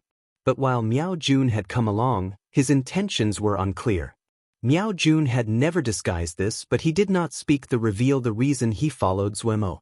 Because of this, Zuemo had some hesitations about him. When his gaze swept across Tang Fei, who stood beside Miao Jun, his eyes lit up. This little girl had a strong sense of justice, was stubborn and focused. She would not accept any flaws. Since she had agreed to Tao Xing's suggestion to follow him, she would not ever regret it. Even though she never had a good face for Zuemo, she would meticulously finish any orders Zuemo gave her. Zuemo trusted her. Before this, she had the skill of a silver battle general. After this period of being taught by Miao Jun, she had started to have some of a presence of a great battle general. Zuemo suddenly thought of a clever idea. That's right. If that's so, then let's create a new battalion. Oh, let's call it the Tongzi Battalion. Tang Fei will be the main commander, with Miao Jun as second in command. Everyone had surprised expressions and they turned to look at Tang Fei. This young girl with her hair in a ponytail was not eye-catching, but at this time, she became the focus of the entire group. While not many had seen her skill and were curious about her, no one spoke up against Zuemo's decision. Tang Fei also was surprised, but she quickly calmed down. She looked at Zuemo and then at Miao Jun. Technically, Miao Jun was more suitable to being the main commander than she was, as Miao Jun was much more skilled. Miao Jun smiled at her. He understood what Zuemo thought, but this plan suited his own thoughts. While the two sides had not explicitly said this, but in truth, Tang Fei was his student and he liked his student very much. If this was somewhere else, Tang Fei's strength would be enough to be a main commander, but he hadn't thought that Zuemo would have so many skilled battle generals. Nothing had to be said about Gong Sun Cha and Bi Han. The two were of the same level as Gu Liang Dao. Miao Jun could only look up to these top battle generals. It really was rare to see two top battle generals in one faction. It was the first time Miao Jun had met a Zhagu, but he had heard of this name before. Gold Battle General, one of the three great battle generals of the stellar Rahula clan. He hadn't thought the other would also enter Xiao Emoge's service. One could not forget that Xiao Emoge himself was also gold battle general. Even those others such as Shu Long and the people under Gong Sun Cha were not lacking compared to Tang Fei. It completely surpassed his imagination just how fierce the competition in this faction was. Tang Fei was very talented, but if she did not gain experience, it was hard to say what she could accomplish in the future. Right now, a political structure had taken form under Xiao Emogu, and it would not be so easy to become of the main commanders. He understood his student very well. With her personality, since she agreed to follow Zuemo, she would not regret it no matter how underutilized she was. The other who he also taught was Shu Long. He was one of Zuemo's inner circle and he did not have to worry about the other's future. Only Tang Fei had been in an awkward position. He hadn't thought that Zuemo would throw out such a plan.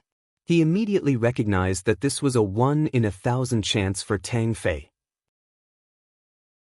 Before Tang Fei could speak, Miao Jun stood unhesitatingly. Yes, we will not fail. Chapter 658, The Black Smoke. Yao's memory-piecing art. The establishment of the Tongzi Battalion went smoothly.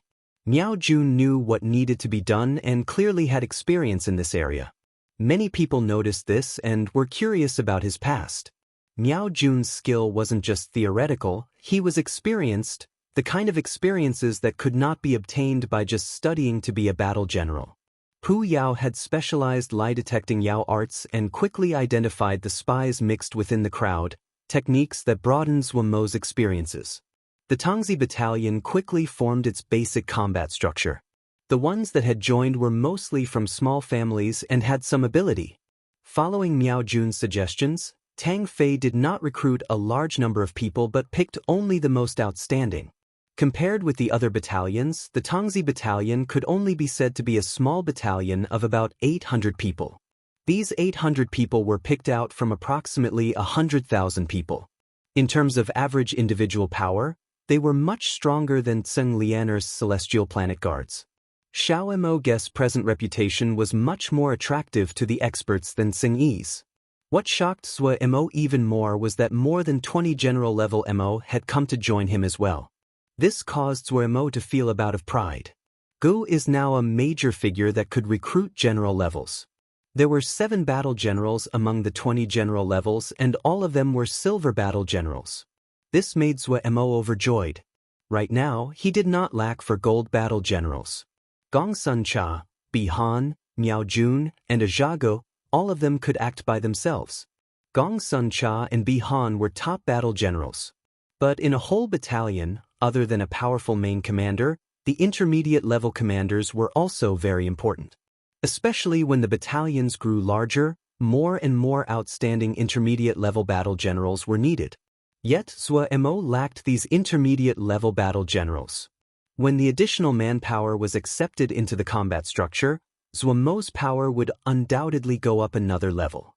The stringent criteria for recruitment quickly spread between people. The people who had been watching were surprised. Who did this guy think he was? Even those martial levels most likely couldn't compare to him. The people who had not passed the selection started to mock and furiously slandered Xiao Mo. They all thought that they had strength, and it would be easy to be selected. However, they had been eliminated and they were filled with discontent. Xiao Mo was so full of himself and so proud. Zhou Mo did not pay attention to this. Since he had given the Tang Fei and Miao Jun permission to create the battalion, he did not interfere.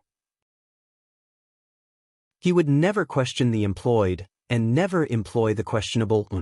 Every commander's style was different, their way of fighting and their way of cultivation. The systematic teamwork that was required would be directed by Gong Sun Cha. Zhou Mo focused his time on his cultivation. He was progressing rapidly. He had benefited greatly from that hard battle against Marshal Yu. He needed a long time to digest these things. But once he did, his power would skyrocket. Luo Li and Tseng Liana were also in the same state. The purple energy inside Agui's body was growing daily at an astounding rate. It seemed as though that battle had suddenly opened a door in Agui's body. Purple energy flooded out, and right now, there was 3 times more purple energy inside Agui's body compared to before. Agui had become even stronger, but Zhou Mo's worries increased. This strange Shen power was a double-edged sword. Harming the enemy meant harming oneself. However, Zhou Mo wasn't able to do anything. He could only suppress the urgency inside and focused even more on his cultivation. Maybe when he became stronger, he could find the key to resolving the purple energy inside Agui's body. His greatest improvement had come from the 10 Crow celestial domain. He had seen every detail of the completed 10 Crow celestial domain. Many areas that had been unclear before were now engraved in his mind, so his improvement naturally sped up.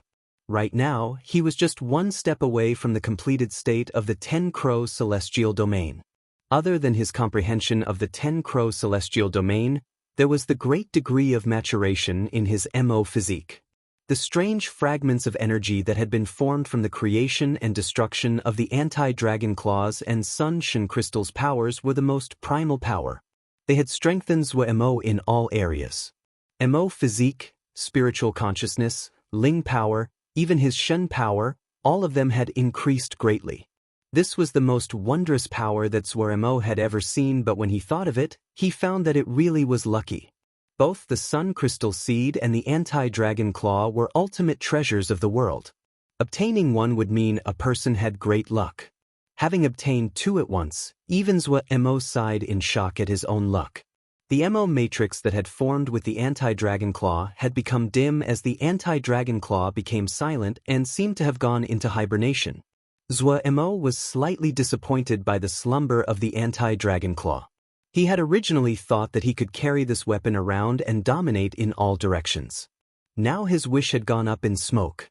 However, it was good that he didn't need to carry such an enormous thing on his back. In Zhuo sense of beauty, that thing was really ugly. The 3,000 threads of worry did not change and now became the strongest weapon that Zhuo had. Zhuo felt that he really didn't have enough time. There were all types of cultivation he could work on, but each one would take up a large amount of time. Just as Zhuo wanted to cut himself in half to get more work done, the black smoke Yao ran over while appearing secretive. "What is it?" Zhuo looked at the other's cunning face and muttered inside, "Did this guy do something bad again?" Then he felt slightly puzzled. Zhuo would feel it was normal if it was the orange-haired Yao doing this. But in his mind, the black smoke Yao was usually calm, steady, and well-behaved. "Boss, let me show you something." The black smoke Yao lowered his voice and looked around. Had this guy really stolen something? Zhuo felt even more puzzled. He took what the black smoke Yao handed over. It was a little paper card with some words written on it. Zhuo looked with bewilderment at the black smoke Yao and then skimmed through. When he saw the first phrase, he was stunned where he stood. There wasn't much content on the paper card and he quickly finished reading it. Zhuo finally came out of his daze. 2 spots of red made their way onto his cheeks. This expression would only occur in one circumstance: Xiao Gu had struck it rich. The steel's text. Zhuo forced himself to be calm, but his voice still went off-tune. "N." The black smoke Yao lowered his volume and said carefully, "Boss, you know that I am weak. In order to stop Lin Qian and to create an opportunity for Big Orange and the others, I charged for the steel." "Then you remembered it?"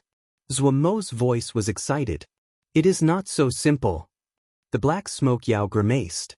"I have a rare skill that not many know of. I have an eidetic memory. However, I only had a cursory glance as Lin Qian reacted too quickly. I recalled this event a while ago, and then I noticed I could recall some of the text on the steel. But it was all very blurry and I had to use memory-piecing art to slowly piece it together." Memory-piercing art? Zhuo was slightly shocked. He had never heard of this Yao art before. Pu Yao suddenly spoke. "It is a type of support Yao art. It can replay past events in the mind like a puzzle coming together. It has the benefit of improving memory. When one reaches a high level, they will gain an eidetic memory and can browse their memories at any time. However, this kind of Yao art is easy to learn but hard to master. It doesn't have any big uses. Only those old researchers would spend energy on things like this." Zhuo was very shocked. So there were Yao arts like this. The black smoke Yao was slightly embarrassed. "My talent is average. In order to help my cultivation, I cultivated the memory-piecing art. My eidetic memory only came about after I started cultivating this. But the time has been short and I only got a short glance at the steel's text. My impression is very fuzzy, but I still decided to try with the memory-piecing art. This is the content that I have pieced together using the memory-piecing art. It is not very complete and am not sure if the content is accurate." When he talked about this, the black smoke Yao was slightly embarrassed. He had gathered his courage for a long time before he had come to find Zhuo. He knew that the steel text was important, but what he had pieced together was incomplete, and he didn't even dare to say that it was accurate. In cultivation methods, the difference of one character could cause a great misunderstanding. He didn't know if this thing he had was accurate and therefore have any value. "Boss, just take a look, don't cultivate it." When the black smoke Yao finished saying this, he felt his face flush. Before Zhuo could speak, he had run away. Zhuo laughed. This black smoke Yao seemed calm usually, but he was truly adorable. His gaze landed quickly on the little card in his hand. "There are some mistakes, but the general parts seem correct." Pu Yao's voice was filled with excitement. "So that is how it is. So that is how it is." In comparison, Wei was much calmer. "Not bad." The two quickly picked out the mistakes on the paper. Of the two, one was an old Yao that was thousands of years old, the other came from an ancient tribe, and their knowledge was not something that Zhuo could rival. As expected, Zhuo found that the places in the content where he had felt that it was rough were now much clearer. Shi Ziming had not tried to shroud this in mystery. The few phrases caused Zhuo to see a whole new world. Almost unconsciously, the Shen power in Zhuomo's body started to move. This time, there was no delay. When his thought formed, his Shen power would follow. A strange feeling formed. His spiritual consciousness spread from the dantian in his head, while the dantian in his abdomen was unusually active. Threads of Ling power spread happily from his abdomen and flowed endlessly along his channels. The power grew like branches from the main channels and innervated every inch of blood and flesh. Ling power, spiritual consciousness, and Mo physique formed a complex and gigantic system. A phrase from the paper card flowed across Zhuomo's mind, and he suddenly had an epiphany. He finally understood what the key to the loss of Shen power was. The origin of spiritual consciousness was the head. The power was formed from the inside, from the soul, and then released. The Mo physique was the exact opposite. Power originated from the physical body, and the power went from the outside to the inside. Ling power was the bridge between the two. It was formed in the dantian and spread throughout the body by the channels. It permeated the blood and flesh, but also into the soul. When this system became clear in Zhuomo's mind, his body suddenly shook. The three powers began circulated unconsciously. They joined together, but they were also clearly divided. As they continued to circulate, Shen power formed. Zhuomo's body reached a state of harmony. Each power went about their own duties, but they were of one mind, one existence. He felt he was stronger than he had ever been. His body was like the universe, full of life and immortal. A strange emotion filled his mind. It was not the strength of his power, but the harmony of his body and soul was powerful as one. Editor's notes. 1. I think this is a reference to famous work. I want to say it is a line spoken by Cao Cao in Romance of the Three Kingdoms. Also, does anyone think that a Gui's purple energy grows with how strong Zhuomo gets? He powers up, she gets worse. Clearly a connection. Chapter 659. Li Xian Heir, you have worked hard these past few years. The sect leader's voice was heard from above. The tone was filled with gratification and affection. The disciples looked at their little shimmy standing in the hall like a goddess. Many people had expressions of love, but there was also a bit of respect and fear in this love. Compared to her flighty and mischievousness attitude in the past, the present Li Xian Heir looked much more steady and even more beautiful. Once she had only been a playful little girl, now there was maturity and a presence that was hard to describe. Looking at the calm and steady figure in the center, many of the disciples couldn't help but feel emotional. Their little shimmy that had been favored for so many years had grown up to become a leader. There was a faint friendly smile on her face that caused people to feel good. When people were not paying attention, she blinked her eyes playfully at the sect leader, and the sect leader returned an affectionate smile from the corner of his mouth. He was filled with pride. His granddaughter had lived up to his hopes. However, he quickly hid away the mirth on his lips and said in a stern voice, I have gathered you all here today to assign missions to each of you. Yes, the disciples said in unison. 1 month ago, Heavywood Jie was taken over by the Mo. The Mo were cunning and sealed off all methods of communication, so we didn't discover this until 5 days ago, when they had took over 3 nearby Jie, including Bright Jing Jie. The disciples were astounded, their faces full of disbelief. They didn't know where Heavywood Jie was, but every disciple knew where Bright Jing Jie was located. Bright Jing Jie was only an intermediate-sized Jie, but it was an important producer of Tianhuan's Jingshi, including a special kind of Jingshi called Bright Jingshi, which was only produced in Heavywood Jie. Bright Jing Jie provided large amounts of both Jingshi and Bright Jingshi for Tianhuan, an important resource Jie for Tianhuan. But the noisy hall quickly quieted down. Tianhuan was one of the 4 great sects, and their disciples were all disciplined. After the initial shock, they quickly recovered their calm. The sect leader was very satisfied with the performance of the disciples. The importance of Bright Jing Jie to us does not need to be stated. I believe that you all know, the sect leader said coolly. The elders in the sect all have important missions and cannot go. So the mission will be given to you this time. Tumen. This disciple is here. Shi Tianman stood out. Do you have the confidence if this matter is handed to you? The sect leader said. I will not fail, Sir Tianman said seriously.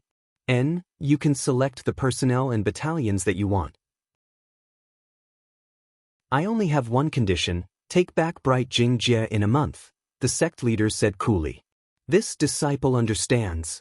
Sir Tianman responded with a calm expression and no panic at all. The sect leader showed a satisfied expression. Grandfather. Li Xian shook the sect leader's arm with a pout. All right. If you keep shaking, grandfather will break apart. The sect leader said with a smile. His eyes were narrowed and he had a relaxed expression. You have done well. Even your Gui Shu praised you. Not bad. He said, not bad, twice, which showed just how proud he was. Gui Shidi was a strict trainer who did not spare people due to their relationships. It was extremely difficult to earn praise from his mouth. He felt very proud that his granddaughter had received praises from Gui Shidi, who was famed for his strictness. Of course, look whose granddaughter I am. Li Xian giggled. The sect leader was very pleased by the flattery, but he still pretended to be stern and coughed lightly. But do not be too proud, you must know. Seeing that her grandfather was about to start lecturing her again, Li Xian felt her head about to swell. She hurriedly changed the topic. Grandfather, you summon me back with such urgency, is there something important? The sect leader was distracted and the smile on his face disappeared. He showed slightly worry. Your Xiao Rong Shixiang is not in a good situation. What about Xiao Rong Shixiang? The smile on Li Xian face disappeared and she asked urgently. He first suffered a loss to Mu Shi and then again to a person called Gong Suncha. While his situation is not good, there is no danger temporarily. Mu Shi of the Palace Lakewood clan. Li Xian response was quick. Yes, I hadn't thought that the Palace Lakewood clan would have such an outstanding member in their younger generation. The sect leader said emotionally. Then who is Gong Suncha? Li Xian brow furrowed. She tilted her head and looked with an expression of curiosity. At this time, she finally looked as playful as she did in the past. This person is not well known and it isn't known where he came from, but he is very strong. The sect leader's expression was grave. It has been some time since the battle. Gong Suncha is very mysterious and we only recently identified which faction he belonged to. Which faction? Li Xian blinked her eyes curiously. She was surprised that Mu Shi had defeated Xiao Rong Shixiang, but that was within the range of normality.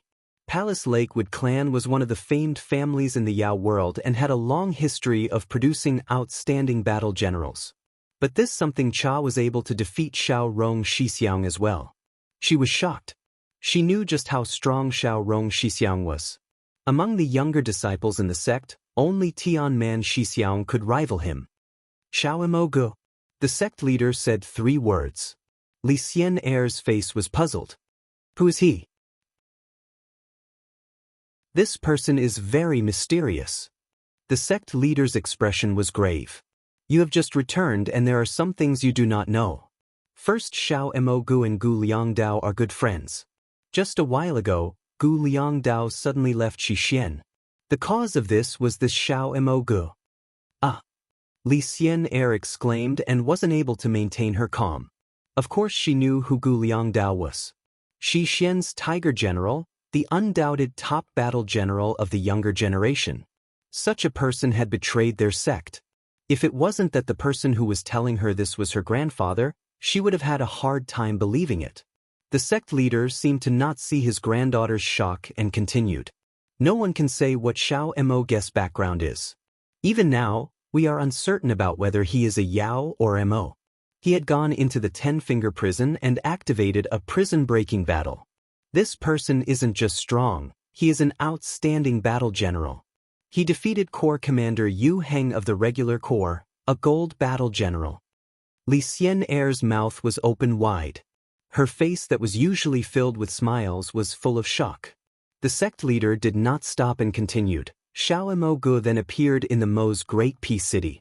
Li Xian recovered and hurriedly asked, the Great Peace City with the Great Peace Mo steals? Yes. The sect leader said sternly, Do you know about the Great Peace Treasure Pavilion? I know. Li Xianyar nodded obediently. I have read about it in the records.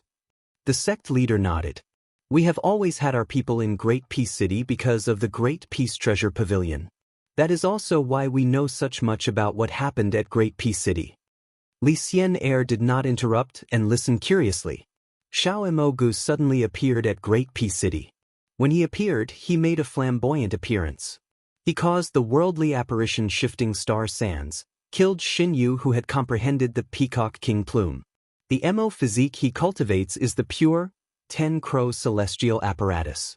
When the Great Peace Treasure Pavilion appeared, we also sent people but we hadn't expected Kunlun to send Lin Qian. Lin Qian? Li Xianyar jumped in fright. Lin Qian was the eldest disciple of Kunlun, and undoubtedly the first person of the younger generation. Lin Qian is really powerful and managed to intimidate all of the Mo. He almost managed to achieve his aim, but at the most crucial moment, Xiao Emogu used the anti-dragon claw to block his sword strike. Anti-dragon claw? Li Xianyar felt slightly dizzy. Each of the Sky Missouri weapons of the Mo were famed. Normal Xiozha may not know of them, but how could the core disciples of a major sect be ignorant? Even the sect leader grimaced. This boy can be called a freak.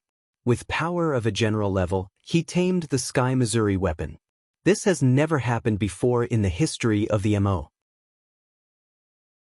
Then when Great Peace City was surrounded by 100 Savage Realm's strongest bandits, the Ming bandits, he defeated them.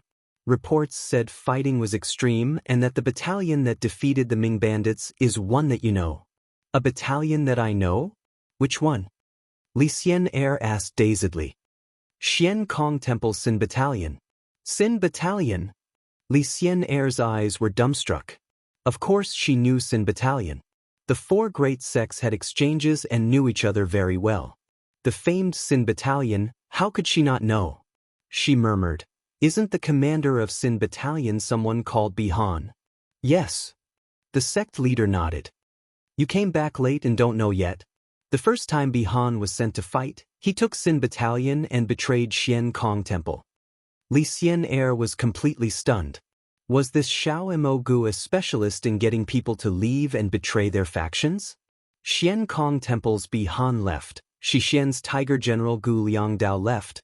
The disciples that betrayed their sects were all core disciples? What kind of power did this guy have? A hint of curiosity suddenly rose.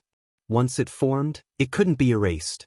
Looking at his granddaughter's wide mouth and stunned expression, the sect leader then said, then they encountered Marshal Yu who came with 10,000 Yu frontier guards. Marshal Yu wanted the anti-dragon claw that Xiao Emogu had. The two fought. Xiao Emogu's group killed Marshal Yu and defeated the Yu frontier guards. Li Xianyar felt that she was completely numb. He had even killed a marshal. This person could not be described any longer as freakish. When the battle finished, 2 battalions came to reinforce him. One was Gong Sun Cha, the other was Gu Liangdao. The sect leader spoke meaningfully. This was also the reason that Gu Liangdao left Shixian. A definite freak. Li Xianyar swallowed hard. She had always felt that she was a mischievous person, but today she discovered that she actually was very good. This Xiao Emogu caused a storm of blood wherever he went. The people he met would betray their sections. Compared to him, she really was obedient and quiet. She suddenly had an impulse to meet this person, this Xiao Emogu who could not settle down and always created a storm. The sect leader glanced at his granddaughter and showed an imperceptible smile. However, he quickly resumed his solemn expression. This time, you have to go on behalf of grandfather to the Mo territories. Chapter 660, Destiny. Finally having guidance on how to comprehend Shen power, Zuomo's control over the Shen power inside his body greatly increased. Zuomo had to admire Shi Ziming. He was a great person indeed. Having never cultivated any power in his life, but he was still able to understand the secrets of power. This kind of talent only appeared once in 1,000 years. Having found the key, Zuomo's Shen power growth did not increase, but his manipulation of Shen power reached a whole new level. The power of Shin techniques were far more powerful than the other three powers at the same stage. However, the Shin power inside Zhuo was very weak and Shin techniques required a lot of Shin power. The cryptic text on the golden leaf had become much easier to understand. He quickly mastered some of the Shin techniques. In the past, when he had used Shin techniques, his three powers had to be individually moved and coordinated. Zhuo had found it difficult. Now when he cast a Shin technique, almost as his thought had formed, the three powers would circulate together and the Shin technique would form in that instant. It seemed to flow smoothly and occur naturally. There wasn't any blockade. After his success, Zhuo's first thought was to share this method with Ague, but he didn't know if Ague could understand this. The other person he could share this with was Tseng Lianer, but Zhuo hesitated. In his mind, Tseng Lianer's importance could not compare to Ague. However, she had never retreated from any of his battles and had even been wounded last time. Zhuo felt that she could be considered one of his people. He pulled Ague and Tseng Lianer over before starting to talk. Agui's face was wooden as though she did not hear it, but Tseng Lianer's expression was overjoyed. She kept her ears open in fear she would miss a word. Zhuo narrated everything he had experienced before stopping. But Ague still looked the same and didn't react at all. Zhuo sighed inside and then rubbed Agui's head. Seeing Tseng Lianer in a trance, he did not make a sound and left, pulling Ague along. Having left, Zhuo suddenly thought of a question and called the black smoke Yao over. Zhuo said with a serious expression, "The thing you gave me is very useful. Tell me what you want."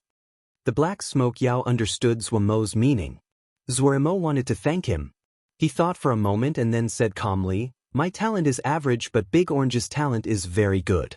Boss, teach him more." Seeing the black smoke Yao calmly giving his chance to Big Orange, Zhuo was moved. He said with a smile, "Everyone here are brothers. Even if you don't ask that, I won't hide anything from him. This is me thanking you. If you have something you want, or some wish, as long as it is possible." The black sum Yao shook his head calmly. "Boss, you also say that everyone here are brothers. Since we are brothers, isn't this something that should be done? Boss, if you go around thanking us for this and for that, aren't you making us outsiders?" Zhuo stilled at the black smoke Yao's words. The black smoke Yao had a calm expression that seemed to be full of sincerity in Zhuo's eyes. He couldn't help but be moved. He nodded and said, "You are right, I'm treating you like an outsider." Zhuo decided secretly to find a set of suitable Yao arts for the black smoke Yao. If he didn't have any, then he would make one. While Zhuo's present strength had not reached martial level, his understanding of power may not be less than that of a martial. He knew the mysteries of Shin power and had experienced even higher level power. He had an understanding of the quality and direction of power that surpassed his strength. "Darren, they are going to Nether Springs Jia," a scout respectfully reported.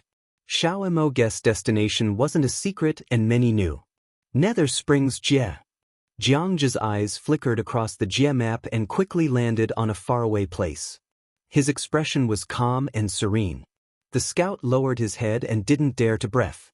Ever since Feng Yushiji had been killed, Darren had become even more silent and cold. The commander's fear of him grew by the day. "You are dismissed." Jiangja waved his hand. The scout released a breath and hurriedly responded respectfully before carefully retreating. After the scout left, Jiangja's eyes did not leave the Jia map. A moment later, he seemed to sigh and murmur, "Bi Han." On the desk beside him, a paper that had crease marks had the newest orders from the sect. "Kill the traitor Bi Han. Exterminate Sin Battalion." He was not shocked when he received this order. Xian Kong Temple's inner core had always been tight-knit and the sect leader wouldn't tolerate betrayal. Gu Liang Dao's betrayal had shocked all of the Xiuzhi world. Shi Xian's reputation had been greatly damaged. While the betrayal of Sin Battalion had not been spread far and wide like Gu Liang Dao, the higher-ups in the bigger sect all knew. The sect definitely would not permit Bi Han to live. In order to kill Bi Han and Sin Battalion, large numbers of reinforcements were being funneled towards the mission. The battalions that had been ordered to come surpassed any of his previous missions. Jiangja felt complicated feelings. Who could have thought that the biggest action of Xian Kong Temple in the last 1,000 years was to kill a traitor? Xin Battalion and Jiangxi Battalion, Bihan and Jiangzhi. Two core battalions, two young battle generals that had rivaled each other since childhood. They were about to welcome a destined battle of life and death. Even people like Jiangzhi, who had a strong mind, couldn't help but sigh. Xiaomogu. This unfamiliar name entered Jiangzhi's vision. Unbelievable fights, each could almost be called miraculous. Jiangzhi was filled with curiosity towards Xiaomogu. Even someone as proud as Bihan had entered his service. If he didn't have confidence in the abilities of the sect, he would snort at the news. Bihan was usually a few words, but when he fought, he was fiery, brutal, and bloodthirsty.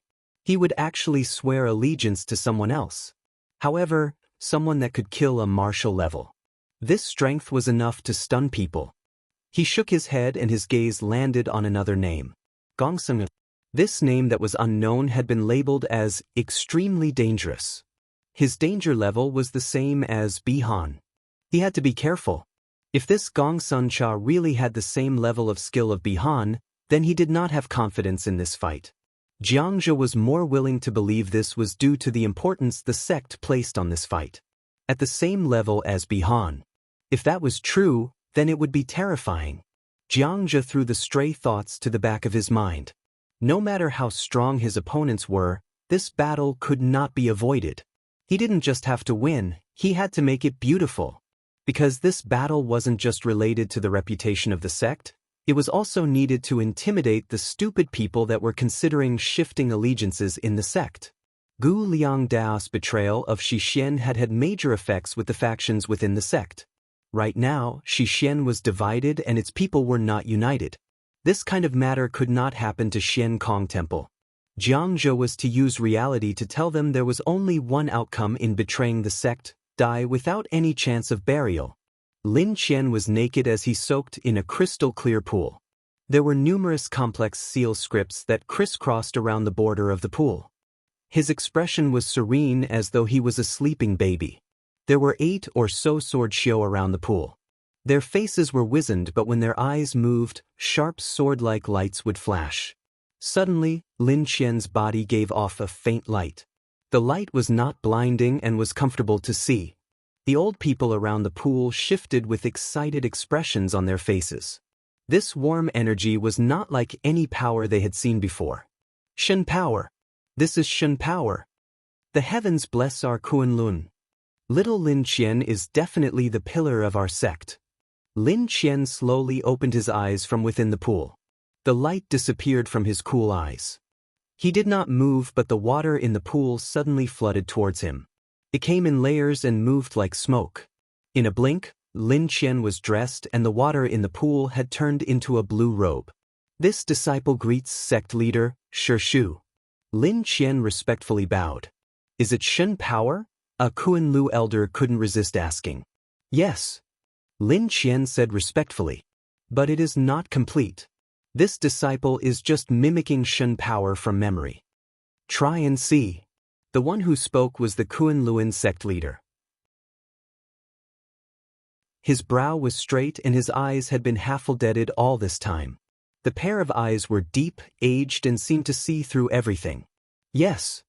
Lin Qian raised his right hand. Faint blue Shen power turned into a flying sword that appeared in his hand. It really is Shen power. The power is above Shen power. An elder couldn't help but say. The sect leader came forward and reached out to grip the blue flying sword made from Shen power.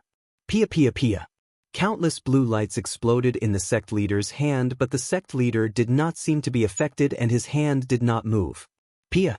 A sound that was louder than the ones before it. The Shen power blue sword suddenly exploded. The sect leader's hand did not move at all. The blue energy that had exploded seemed to be imprisoned in his palm, like an invisible cage. The lights flashed, but they were unable to break free. The sect leader only took away his hand after the light faded. He said coolly, "It is more domineering than Ling power and about twice as strong. However, if one wants to cultivate Shen power, they will have to cultivate all 3 powers." Lin Qian was floored by the sect leader's deduction. As expected of the sect leader. He saw it at a glance. Lin Qian said respectfully, "Yes." "All 3 powers?" The other elders frowned. Kunlun had yearned after Shen power for a long time, but they had never gotten it. If it wasn't that Lin Qian had fought against Xiao Mogu and the others and experienced Shen power, they still wouldn't know anything about it. They hadn't expected Lin Qian to have such high comprehension that he could create the initial form of Shen power after one battle. These Kunlun elders had been at the height of their joy and thought that Shen power could be taught widely. But when they heard that the sect leaders say that all 3 powers were required, they all frowned. In Kunlun, there were very rarely those that could cultivate 3 powers together.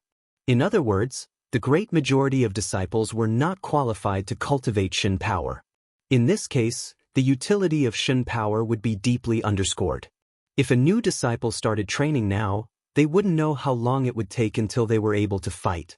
The state of affairs was so chaotic now they could not afford to wait. The sect leader's eyes that seemed to see through everything opened slightly.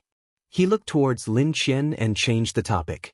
"Tell us about the impression those people cultivating Shen power gave you." Lin Qian closed his eyes and thought back. Then he opened them. "They cultivate different Shen power. Xiao Mo Guess Shen power is domineering and burning. The 2 women next to him have an eerie and a cold power. That middle-aged woman's Shen power is lacking compared to Xiao Mo Guess trio and is just in its infancy." The sect leader nodded. "Go down now and rest.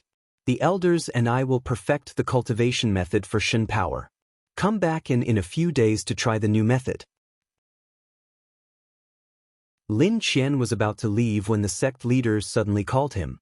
"Go investigate all the records of ancient tribe descendants being killed in the last 200 years. Lin Qian stilled and then quickly reacted. "Yes." Chapter 661 The orange-haired Yao learned the Yao arts that Zue Mo taught on the first try. The orange-haired Yao laughed into the sky.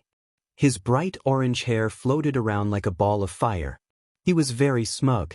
"Things like Yao arts cannot satisfy a genius like me." Owen felt this guy was an eyesore no matter how he looked.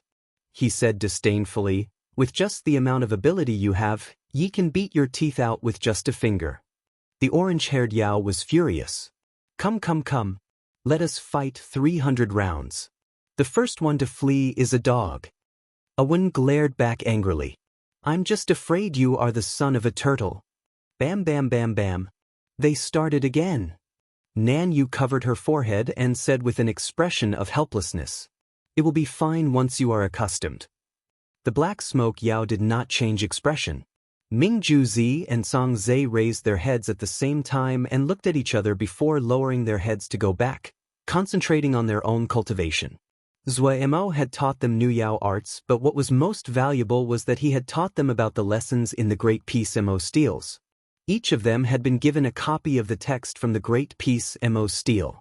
The great skill that Zue Mo had displayed with all kinds of Yao arts had immediately attracted their attention. There was also a group of flower Yao that listened to his lesson with them. Only a one who cultivated Mo skills was an aberration. The 2 who had progressed the most was the orange-haired Yao and, unexpectedly, the other was a one. There was nothing to be said of the orange-haired Yao's improvement. While he was forgetful and easily distracted, his talent was just as unfathomable as his changes in subject. Owen was even weirder. Zue Mo clearly was talking about Yao arts, but Owen's Mo skills were what improved. But the 2 who had improved the most did not like each other. They had to fight a few times each day, especially when Zue Mo was not present. However, this time, Zue Mo caught them in the act. Owen stood with lowered eyes in front of Zue Mo. The orange-haired Yao continued to make faces at Zue Mo. The other people had expressions of anticipation. Was Darren going to punish these 2 people who didn't have bottom lines? Why are you 2 fighting each day?" Zue Mo asked.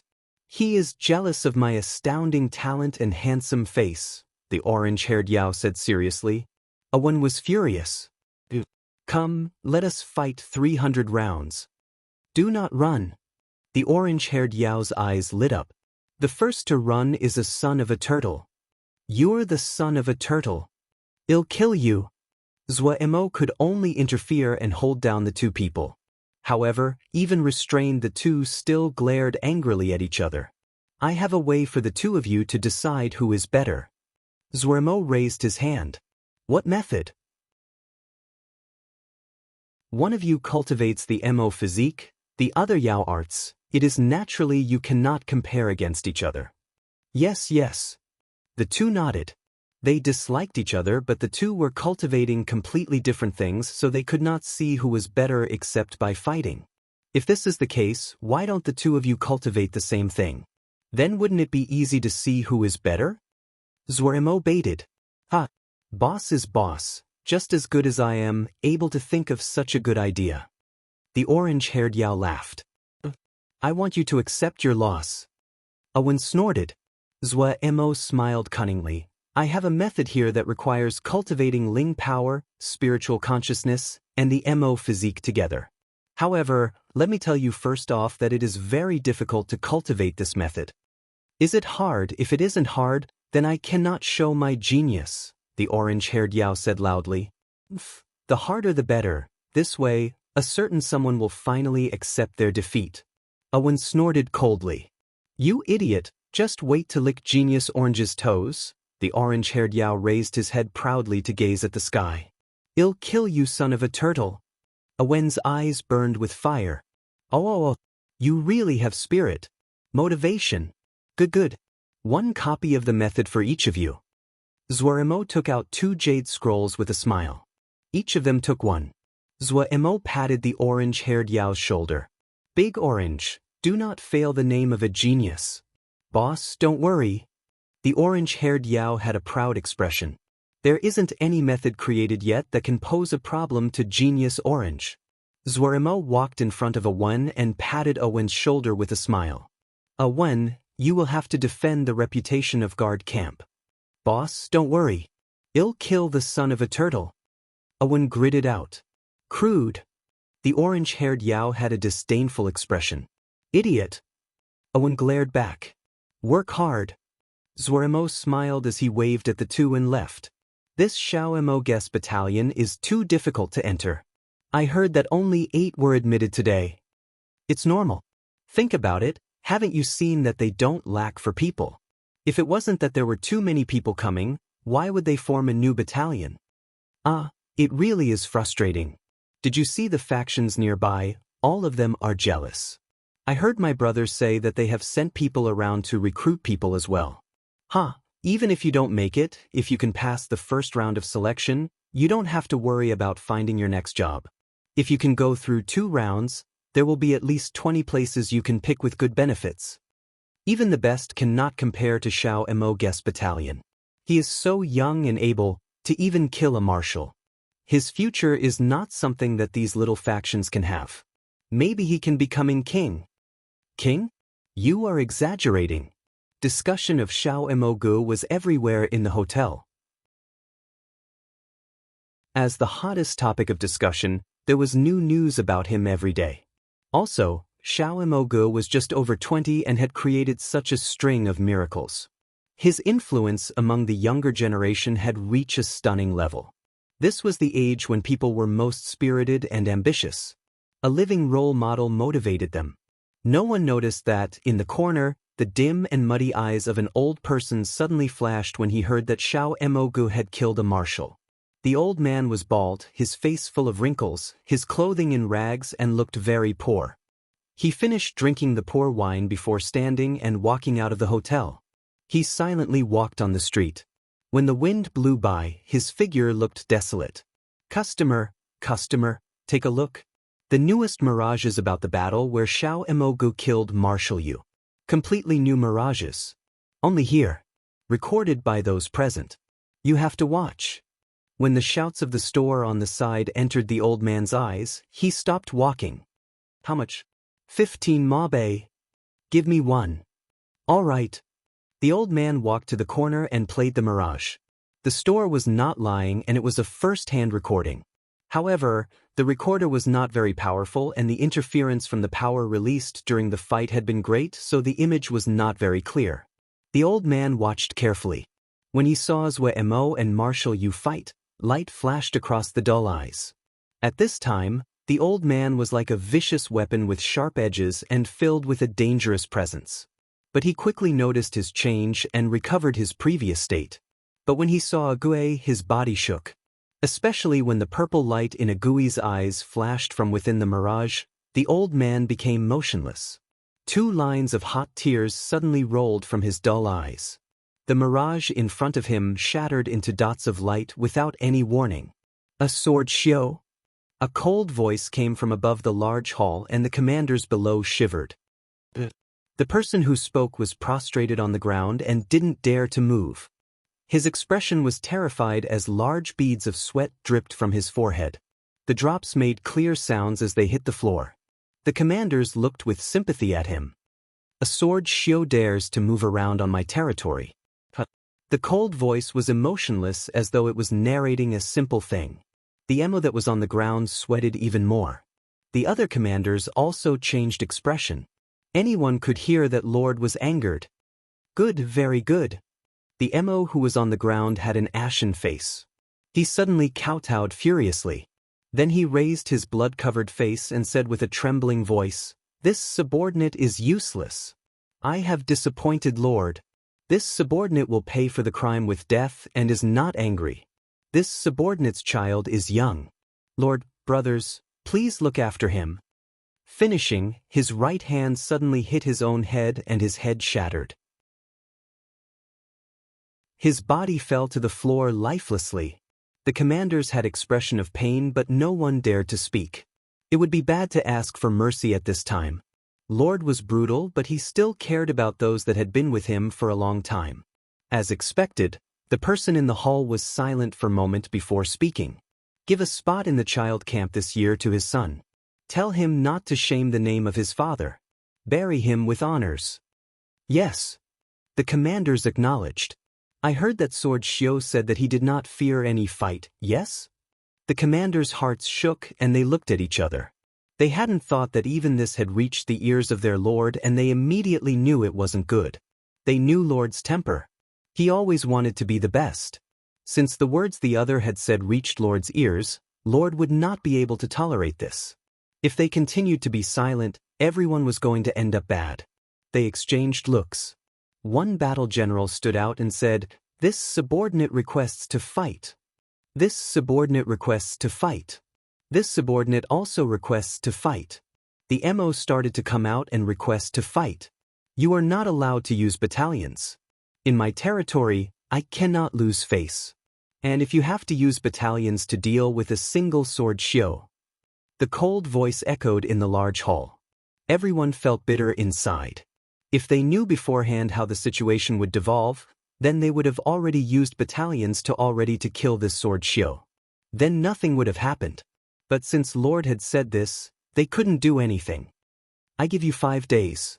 If you have not killed that sword shio, you can end your own lives. You do not have to come see me. Everyone felt their scalp prickle. The corpse on the ground entered their view.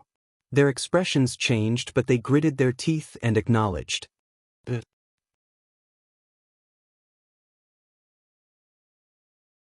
Chapter 662. Leaving the hall, everyone had serious expressions. One of the more reputable clan leaders said, "Everyone, we have no method of retreat. If we cannot complete this task, the Lord will be angry and it will be a calamity to our clans." The other people nodded. Lord is right. A sword shio dares to be so arrogant under our eyes. If we left him alive we would have no face left. You are right. The people all agreed.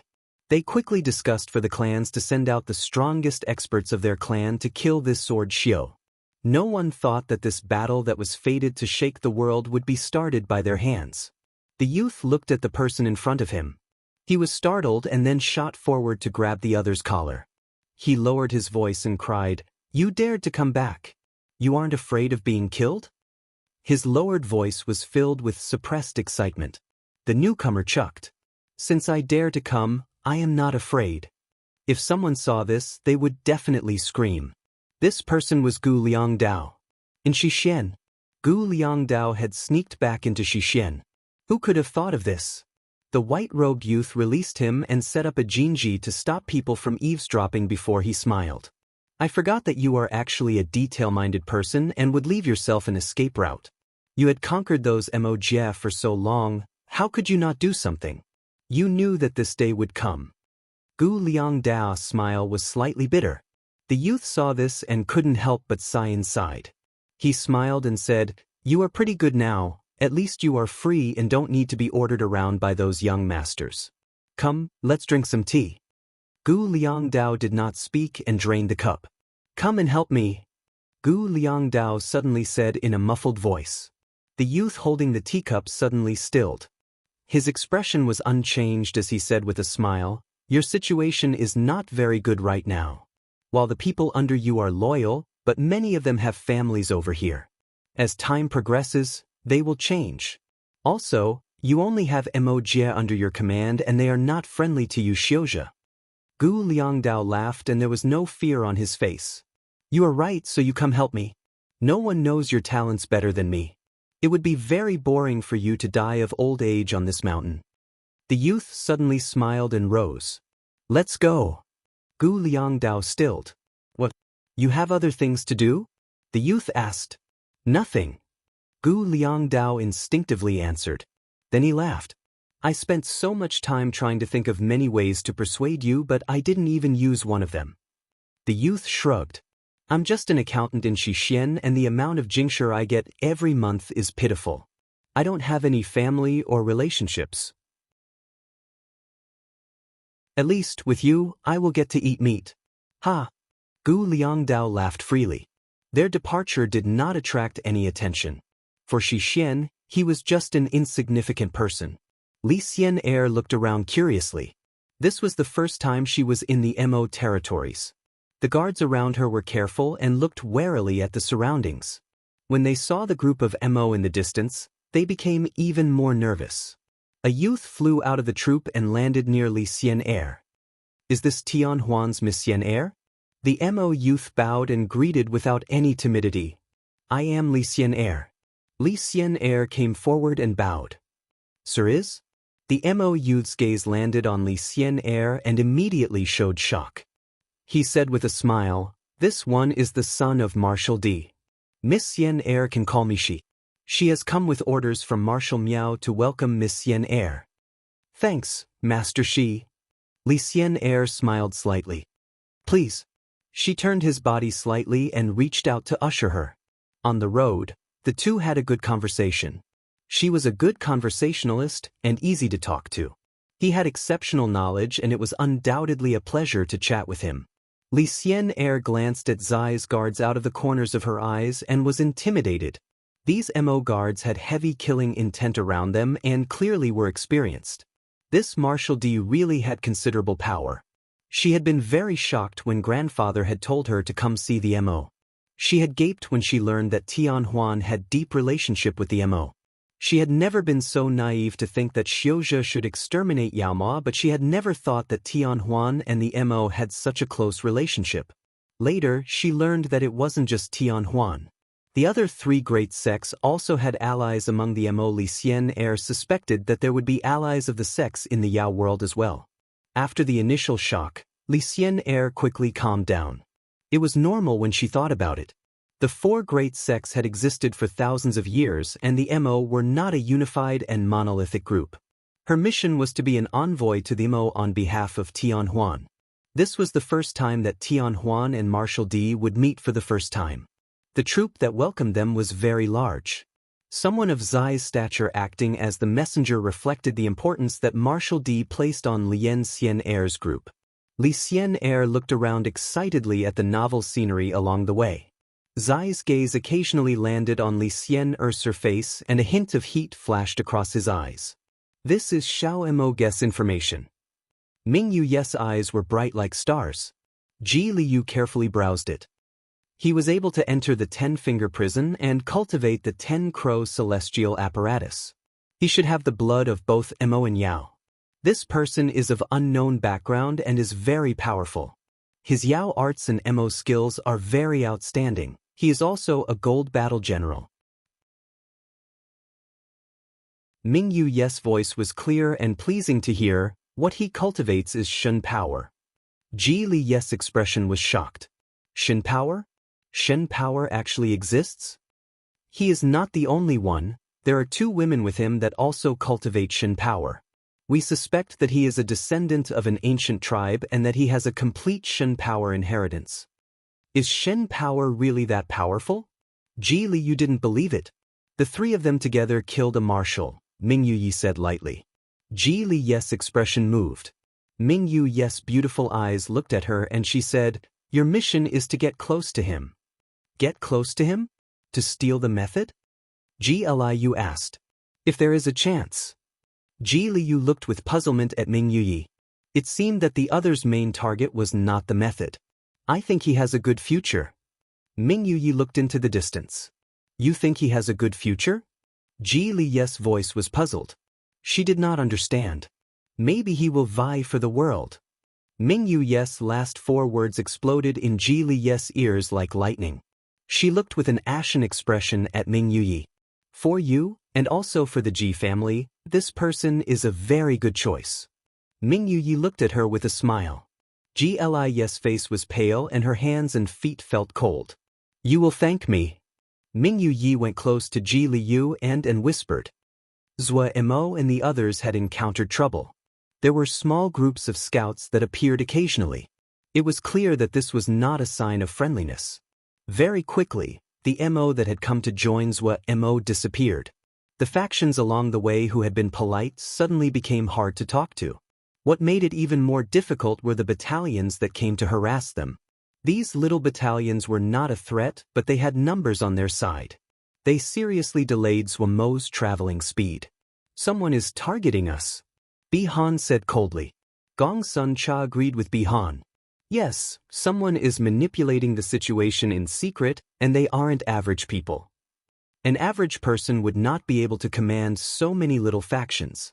Xiao Mo's reputation was at its highest right now, meaning the reputation of this person that could give these little factions the courage to attack them was probably even more frightening. Are there any clues? Zhou Mo asked. I caught many scouts, but these people don't know. Gong Sun Cha shook his head as he said. Why is the other targeting us? Zhou Mo asked. Don't know. Gong Sun Cha shook his head. It seems that we need to start with a few factions. Zhou Mo's expression became icy. The harassment seemed to be worsening.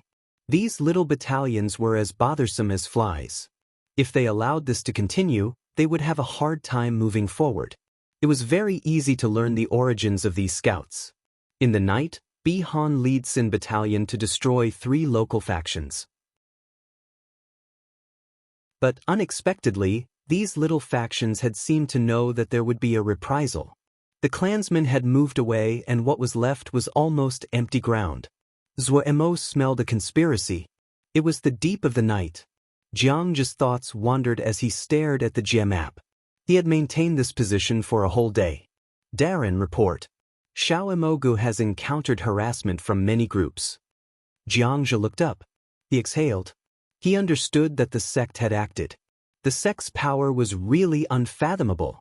In the message he sent the sect, he stated that he hoped that the sect could buy some time for him. He needed more time to set up. Jiangzhe felt much more relaxed. This battle had been a huge pressure on him. He had fought against Bihan since childhood and the 2 were very familiar with each other. He knew how terrifying Bihan was. They had sparred in the sect, but he had never thought there would be a day that he and Bihan would meet on the battlefield. There was no retreat from this battle. He had not thought of escaping, but his personality was cautious and he was even more careful against Bihan. This was a battle that they could not lose. No matter what, they could not lose. Facing such astounding pressure, he was still composed. If there was enough time to prepare, he had the confidence to defeat Bihan. More time meant he would be able to make more preparations. Jiang just stared at the Jia map. After fighting this battle, he would go to Cloud Sea Jia to get revenge for Feng Shiji. Jiang just said to himself.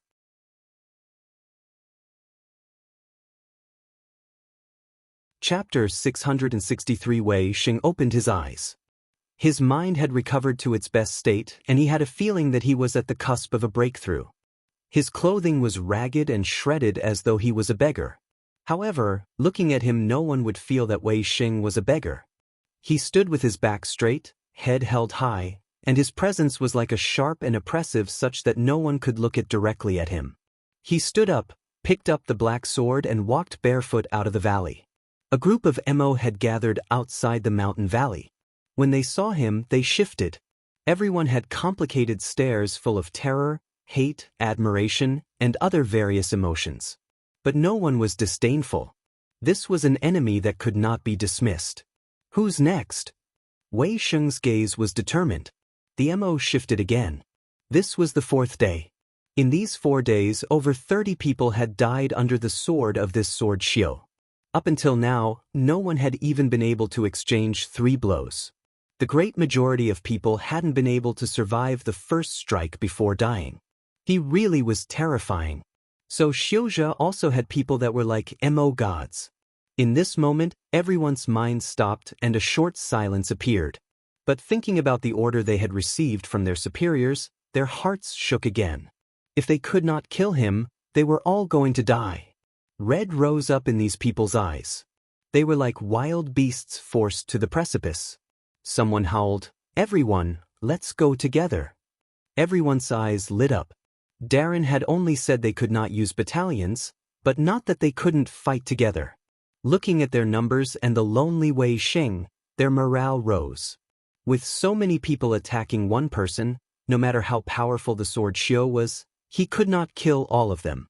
Kill! They cheered as they charged at Wei Xing.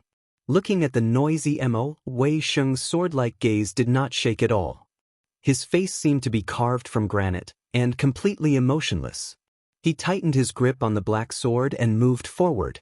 In his heart, there was only sword essence. The black sword in his hand seemed to respond to the sword essence in his chest and shook lightly. It was hungry and wanted to drink fresh blood. It probably is a Mo marshal behind this, Pu Yao said with a calm expression. He had spent a long time in the Mo territories with the Corps Command in the past and was very familiar with the Mo, yes. Wei also nodded. When Pu Yao and Wei agreed on something, it meant that their conclusion was pretty reliable. But, Mo marshal? Mo felt pressure at this answer. Any Mo marshal was the ruler of an entire region. They might have defeated Marshal Yu, but that didn't mean marshals were easy to deal with.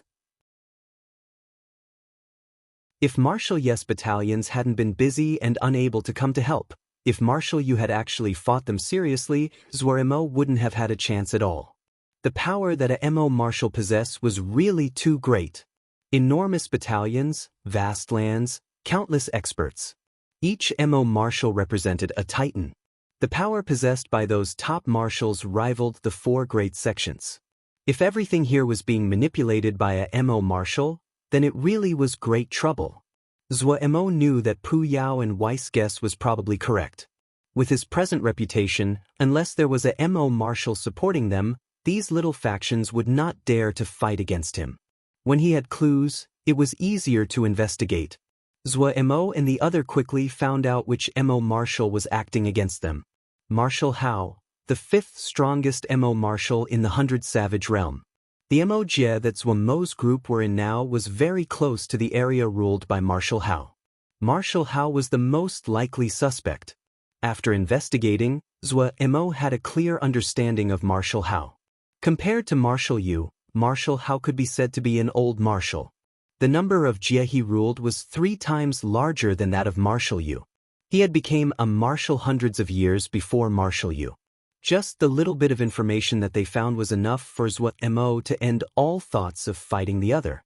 However, what was puzzling was that if Marshal Yu really had enmity towards them, then they had the power to completely exterminate them. Marshal Hao had more than 100 battalions under his command. To say of nothing else, just the sheer number would be enough to drown them. But why did the other only send little battalions to harass them and slow down their speed? Drag down their speed? What goal did the other have? Mo suddenly jumped up. Was there something waiting up ahead for them? Father, a middle-aged man said respectfully.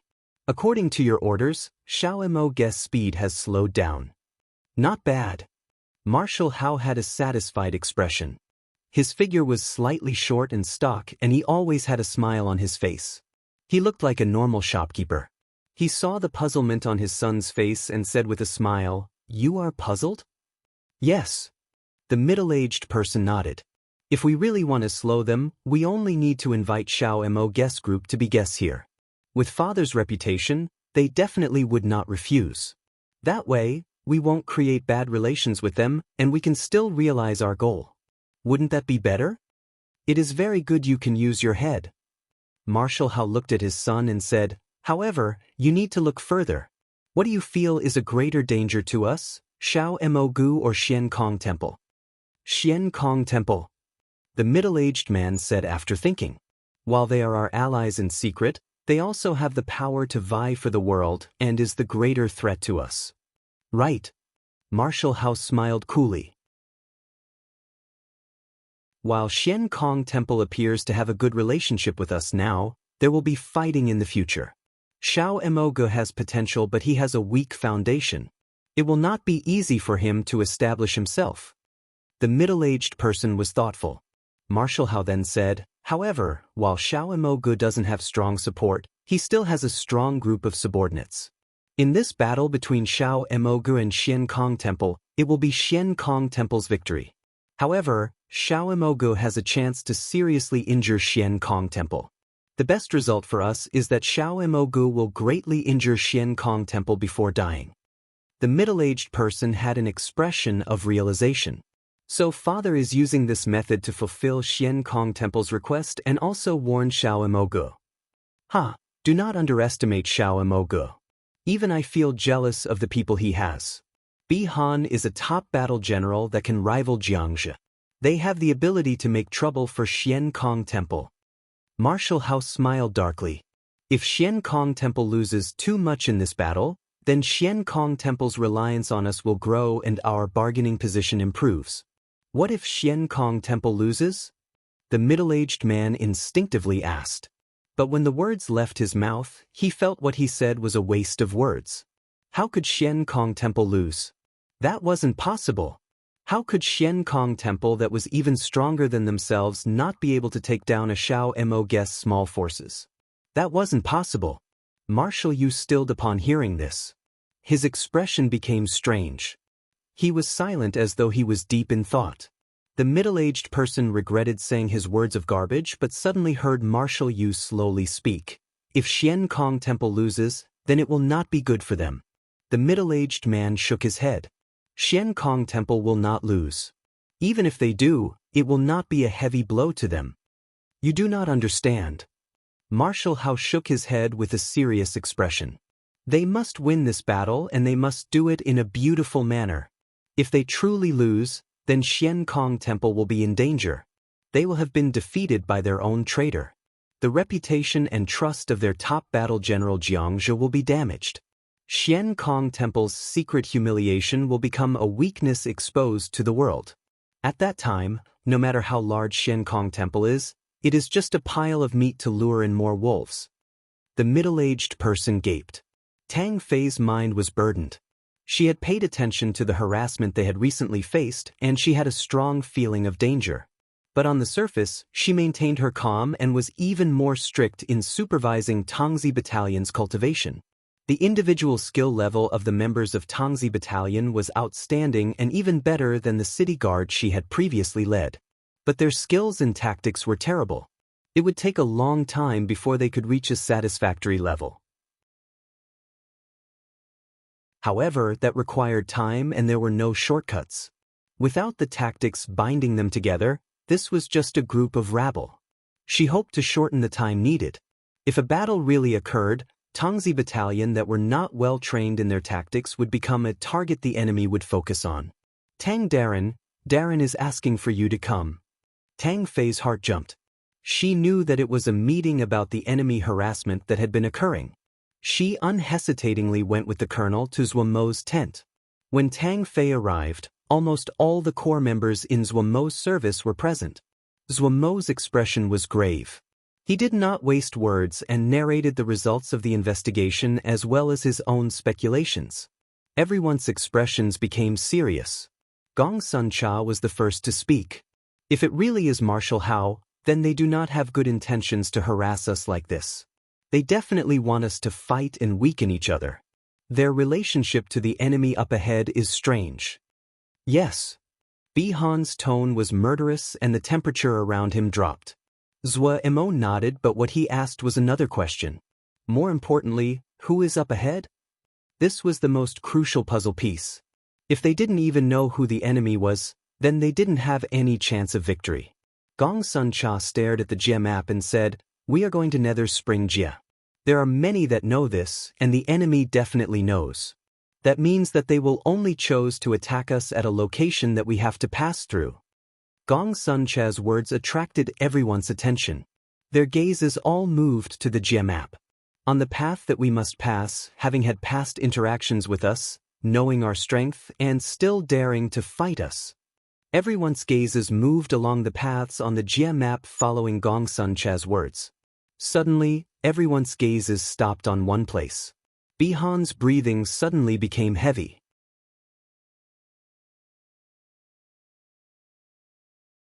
Chapter 664, Danger. It seems that Xian Kong Temple is determined to exterminate Xiao Mogu. However, they really think highly of Xiao Mogu. Shui Dong said with a laugh. Shui Dong had thick brows and large eyes. His appearance was fine and he had a bloodthirsty presence from battling for long periods of time. He had come to find Lin Qian immediately after he returned from the front lines.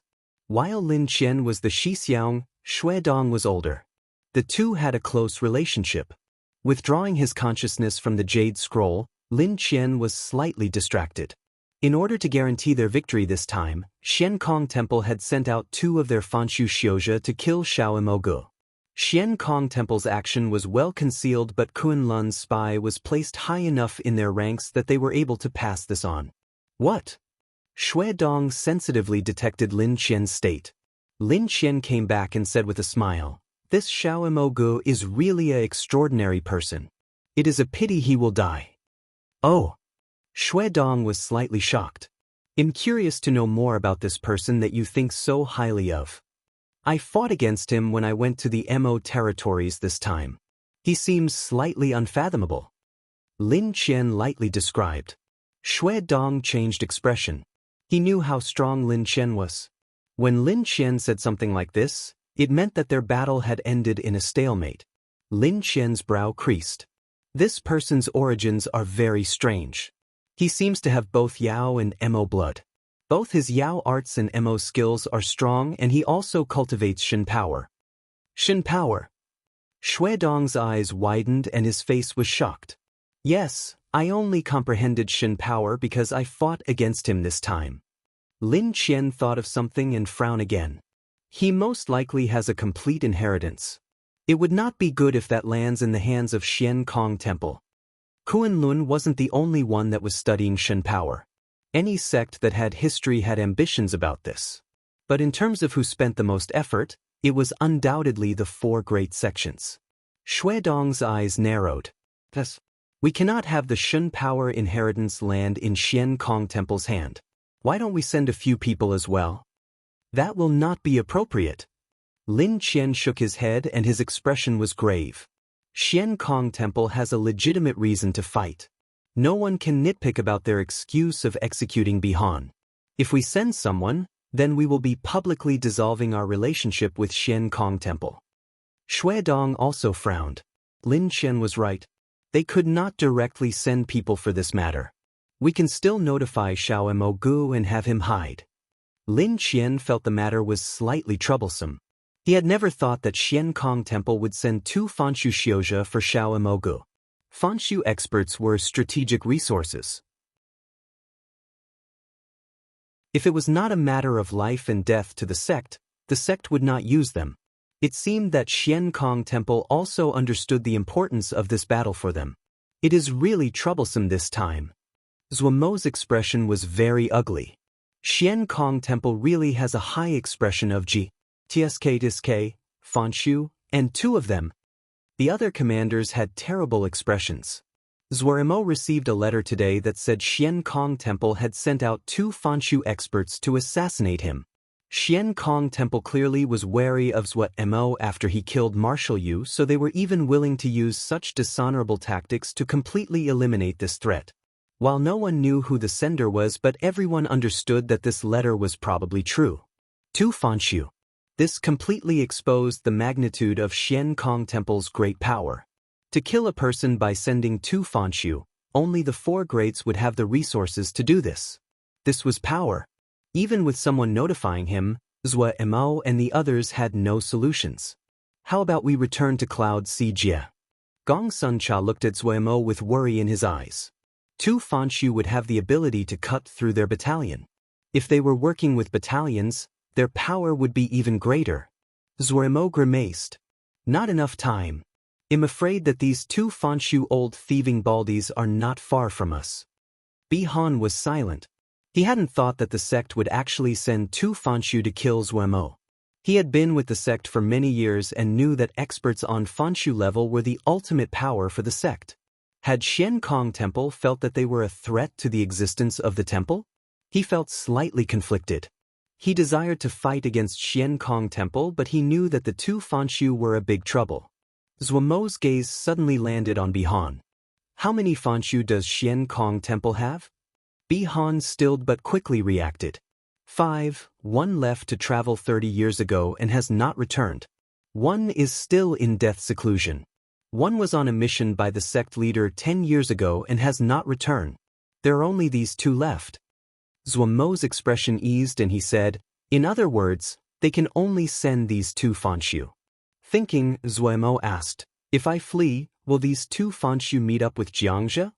Bi Han shook his head. No. Zhuo Mo was very surprised at the certainty in Bi Han's answer. But if they meet up with Jiangzhe, wouldn't their chance of victory increase? Fanshu can also die, Bi Han said coolly. Zhuo Mo immediately understood. Yes, while a Fanshu was powerful, they could still die. If a powerful battalion did not care about losses, they might be able to kill a Fanshu Xiuzhe. Xian Kong Temple did not lack battalions, and would not risk their Fanshu experts on the battlefield. So the mission this time was an assassination. Zhuo Mo also understood why Xian Kong Temple would send two Fanshu. He had killed Marshal Yu. In the eyes of Xian Kong Temple, he was someone that could threaten Fanshu. Xian Kong Temple could not afford to lose any Fanshu. Zhuo Mo's eyes lit up. He suddenly found that there might be a chance. Xian Kong Temple would not know that someone would have warned him about their assassination mission. After thinking for a long time, Zhuo Mo raised his head and confidence came back to his face. I have an idea. Under the ground, Wei Xing gripped the hilt of the black sword and stopped his breathing. He quickly became like a piece of rock and all signs of life faded from him. Damn it, we lost him again, one person swore. Are we going to keep chasing? Another asked weakly with a thread of fear in his voice. Of course, if we don't, we will all die. But if we catch up to him, we will also die. The group became silent. No, if this continues, we will all die. Then what do we do? Wait. Wait. Wait for Lord to send out a kill warrant. Just as he finished speaking, one person said joyfully, kill warrant, the Lord sent out a kill warrant. This time he's done for. The person speaking sighed in relief. Guess he's over. The other people also sighed. When the footsteps vanished, Wei Xing emerged out of the soil and a hint of confusion flashed through his eyes. A kill warrant? He shook his head and didn't think about it. He found a hidden cave, set up some alarm Jinji and entered meditation. 10 continuous days of battle had exhausted his Ling power and mind. Both were on the verge of collapse. If it wasn't that his mentality was as strong as steel, he would have fallen a long time ago. On the second day, he opened his eyes, and a hint of joy flashed across them. He had a breakthrough. After recuperating a few more days in the cave and his energies recovered to peak condition, he stood up. Taking out the Gem-Map Jade Scroll, he found his bearing and then flew in a direction. He didn't know what the kill warrant was. He didn't know that that kill warrant was causing a storm in the 100 Savage realm. What? They suddenly sped up? Marshal Hao was slightly surprised. They didn't change their destination? No, the middle-aged man said. It seems that they have already detected it. Marshal Hao did not speak. He was deep in thought. A moment later he raised his head. It seems that Xiao Mogu already knows who their enemy is. Oh, have our people stopped the harassment? Stop the harassment? The middle-aged person was surprised. Isn't that just? It's nothing. Marshal Hao sneered. We aren't Xian Kong Temple subordinates. We don't need to give them too much face. Xian Kong Temple probably won't have an easy time in this fight. The middle-aged man didn't understand why father would say such a thing. Xiao Mogu is really daring. A hint of admiration flashed through Marshal Hao's eyes. Why this direction? Zhou Mo asked in confusion to Pu Yao and Wei. He, Tsing Lianer, and Agui were furiously flying forward. In order to avoid the scouts along the way, they did not ride Mo steeds but flew on their own. Zhou Mo had designed an extremely daring plan. He decided to lure the two old Fanshu thieving baldies away in a huge circle. Just like how Xian Kong Temple were not willing to put their Fanshu in danger, Zhou Mo was not willing to have these two thieving baldies enter the battlefield and affect their chances of victory. Zhou Mo was full of confidence in Bi Han and Gong Sun Cha. As long as these two old thieving baldies did not attend the battle, Zhou Mo believed they would win. If Gong Sun Cha and Bi Han defeated Jiangzhe, it would be enough to cause Xian Kong Temple to descend into chaos. If he could delay until that time, the two old thieving baldies would no longer have the time to chase him. They would have to go back to steady the sect and his predicament would be resolved. The crux of this strategy was a race of time. On his end, the longer that he could drag this out, the more beneficial it would be. The other side with Gong Sun Cha and Bi Han, the faster they defeated Jiangzhe, the safer he would be.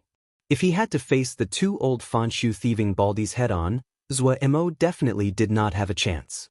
But if he was playing hide-and-seek, Zhou Mo did not fear it. With Pu Yao and Wei present, these two cunning people, Zhou Mo thought that the two old thieving baldies wouldn't stand a chance. In order to lure the two old thieving baldies to take the bait, Zhou Mo had deliberately left behind a trace of Shen power. Last time, the four great sects with Lin Qian as the leader had made such a big ruckus for the great peace Mo steel. Zhou Mo knew that these people had an obsession with Shen power. He hadn't thought that having just stepped out of the camp, Pu Yao and Wei had Zhou Mo flying in this direction. Zhou Mo muttered inside, there was a conspiracy.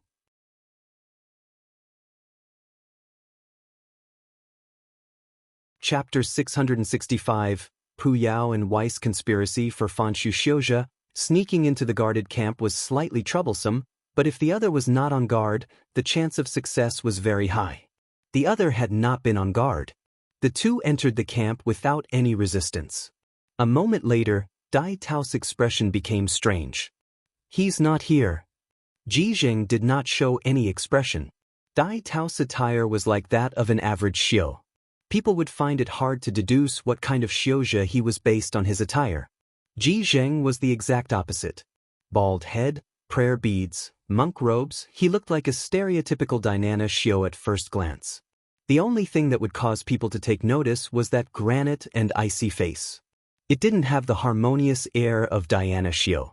Instead it was cold and murderous, inspiring fear in the onlooker. Dai Tao was not from Xian Kong Temple. He was a roaming Xiu. In order to break through to Fanshu, he had joined Xian Kong Temple. Xian Kong Temple's enormous resources and the great and famed collection of records had been of great help to him. He had successfully entered Fanshu and became one of the elders of Xian Kong Temple. Ji Zheng was a true disciple of Xian Kong Temple. His parents had been disciples of Xian Kong Temple. He had grown up from birth in the temple. Outstandingly talented, he had been one of the disciples that the sect had focused their resources in raising. He himself was a cultivation fanatic and didn't have any interest in other matters. His mind was pure, and his cultivation path could be said to have been a smooth one without facing any major obstacles. Ji Zheng suddenly turned his head and walked into a corner. When he stepped onto the grass, that emotionless face changed for the first time. His eyes lit up. Shen power! Shen power! Dai Tao paused. When he walked to this place, his expression also changed to shock. Such pure Shen power! Does this boy have a complete Shen power inheritance? We chase him, Ji Jing said decisively. Dai Tao hesitated. If they took the chance to kill Bi Han, it would be a destructive blow against the enemy. However, he quickly suppressed this thought. In comparison, Xiao Mo guessed Shen power inheritance was more attractive to him. Shen power inheritance. His mind heated slightly. If he was able to obtain the Shen power inheritance, maybe he could enter dashing level. Dashing, the highest level of cultivation and representing the strongest power in the world. How many years had it been since a dashing expert appeared? Dai Tao was actually satisfied with having reached Fanshu. However, he understood that without Xian Kong Temple, he would not have been able to do it. Consequently, he hadn't had any thoughts about the distant dashing stage. But this Shen power inheritance that suddenly appeared now gave him a thread of hope. Xian Kong Temple had studied Shen power for a long time. Dai Tao was one of the most powerful in the temple and had participated in the process. While Xian Kong Temple had not produced any results up until now, Shen power had been found to be a higher power than Ling power. For normal Xiuzhe, this was nothing. The cultivation of Ling power itself was already an endeavor vast as the ocean and endless as the sky. But for Xiuzhe like them that had almost reached the top level of the Xiuzhe system, it was tempting. The two quickly disappeared. Multiple breaths later, a figure slowly formed from empty space near where the two had been. It was Luoli. 2 hours later, Xiao Mo guest battalions started to mobilize. Full speed ahead. Now tell me why we are going in this direction. Zhou Mo glowered at Pu Yao and Wei. He isn't so easy to fool. You two lowly cunning, shady, and shameless people. Do not think you can do such unspeakable things behind my back. Zhou Mo's speech was both urgent and fast. However, the two in front of him clearly would not be defeated by words of this degree. It is a good thing. Wei smiled harmlessly. It is not so easy to avoid Fanshu. Threat. Pu Yao was definitely threatening him. However, the thick-skinned and black-hearted Xiao Mo was immune to threats like this. He sneered. Everyone's on the same boat, what's the use in scaring me? You guys can escape if I don't? This time, it really is a good thing. Wei still had a friendly smile. Zhou Mo glanced at Pu Yao. He wondered inside, this guy hadn't argued with him today, it wasn't normal. What? Zhou Mo responded. Actually, in the past, we did leave behind some things. Wei hesitated but still spoke. Zhou Mo stilled but then his eyes flashed like Jingshi. Whoa. Jingshi? Omabe? Or the legendary 1,000-year treasure hoard? You were so strong in the past, the riches you gathered. Oh, rich. Ha! In the sea of consciousness, Zhou Mo danced excitedly. Riches? Wei's expression was dazed. I knew he would be like this, Pu Yao said expressionlessly. After being calm for a moment, Pu Yao's tendons visibly bulged up. His forced expression of calm became twisted. There seemed to be an angry fire burning in his bloody pupil that increased. His teeth ground like millstones. He was clearly angry to his limit. It isn't riches? Zhou Mo stopped. His face was full of disappointment as he muttered, Not riches, that really disappoints me. You two were famous people in the past, to be poor to this point, tsk. Shut up. Pu Yao's anger that he had been suppressing immediately erupted as he shouted, You idiot! You stupid idiot that only knows to laze about, eating and waiting to die. Such humiliation. I actually have a student like you. This is such a great humiliation. What do you understand? The world. We were fighting for the world, dominating in all directions. Our desires, wishes, how can you who only knows money understand? The furious Pu Yao ignited the flames in Zhou Mo's sea of consciousness. The dark red fires filled the sky and Pu Yao was like a furious god. Zhou Mo's face was puzzled. He looked at Pu Yao in the sky that was pointing down and swearing at him. He murmured unconsciously, What is this? The light words caused the flames to completely still and Pu Yao's shouts to be choked off. Pu Yao was like a deflated ball that flew down without a sound. The fires that burned disappeared. Pu Yao and Wei abandoned the puzzled Zuemo and went to whisper to each other. Wei said calmly, "I just knew that this occasion would be the rest." Pu Yao's anger roiled. A waste of all this. To have encountered such a master without any ambition. They are really pitiful, the most pitiful in history. Wei hit the target with one sentence. Ambition? It isn't the first time that he was just eating and waiting for death. Pu Yao was discontent. All the things that we had done, so much preparation to leave for. Wei said calmly, "We do not have any other choices." Pu Yao gritted. "The great. I'm going to die of anger. How can he benefit without paying a price?" Wei looked at Pu Yao, who was about to go off again, and said calmly, "He probably doesn't want this benefit." Pu Yao seemed to think of something and snickered. That isn't up to him." Wei heard something. "What do you plan on doing?" Pu Yao didn't answer and asked in response, "What kind of person do you think he is?" Wei did not hesitate. Lazy, eats and waits for death, dislikes work, greedy, thick-skinned, and black-hearted. Pu Yao thought as he asked, "When will he ever actually put effort into doing something?" Wei said directly, "When there is no other choice and he has to do it." Oh, in other words, if we want him to do something, this matter has to leave him no avenue of retreat, no choice left, and he has to do it. Pu Yao concluded. "You mean?" Pu Yao's bloody pupil flashed with an unusual light. He. Wei nodded. "Understood. How about it?" Pu Yao glanced at Wei. "Do it." Wei was brisk. "Are you now unfamiliar with what has to be done?" "I have to familiarize myself.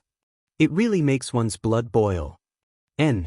Suddenly, Zuemo had a bad feeling. Then he saw Pu Yao and Wei, who had been whispering off to the side, turn to look at him and grin darkly. Zuemo shuddered. Were those two planning something else? Zuemo thought. The two had already turned around and did not seem to intend to pay any more attention to him. Zuemo suppressed the impulse to ask and left his sea of consciousness. He would not get any answers. It would be safer to stay away from these two. Of course, most importantly, it wasn't riches. After hearing that it wasn't riches, Zuemo immediately lost interest in what Pu Yao was talking out. He was very wealthy now. Anti-Dragon Claw, 3,000 threads of worry, these two were top treasures. He had also been enriched after killing Marshal Yes Group. The black-hearted treasure coins, the blue carp sword, all of them were powerful MO weapons. There were numerous materials, dozens of MO skills that were all first tier. So Zuemo didn't have any interest in the property that Pu Yao and Wei spoke of.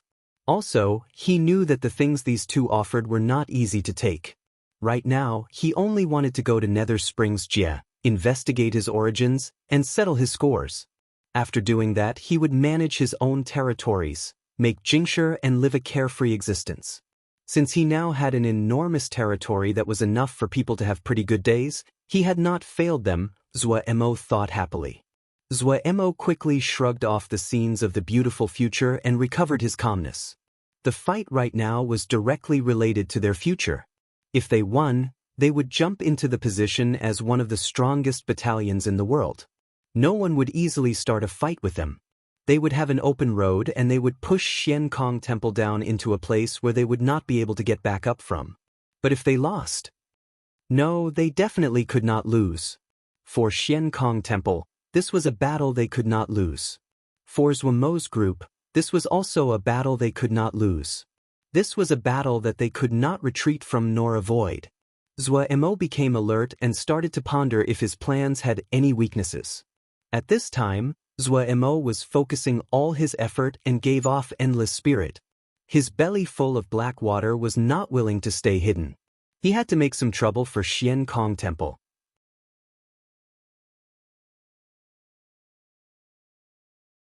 Chapter 666, The World Stunned. Really, what Xiuzhi dares to be so arrogant?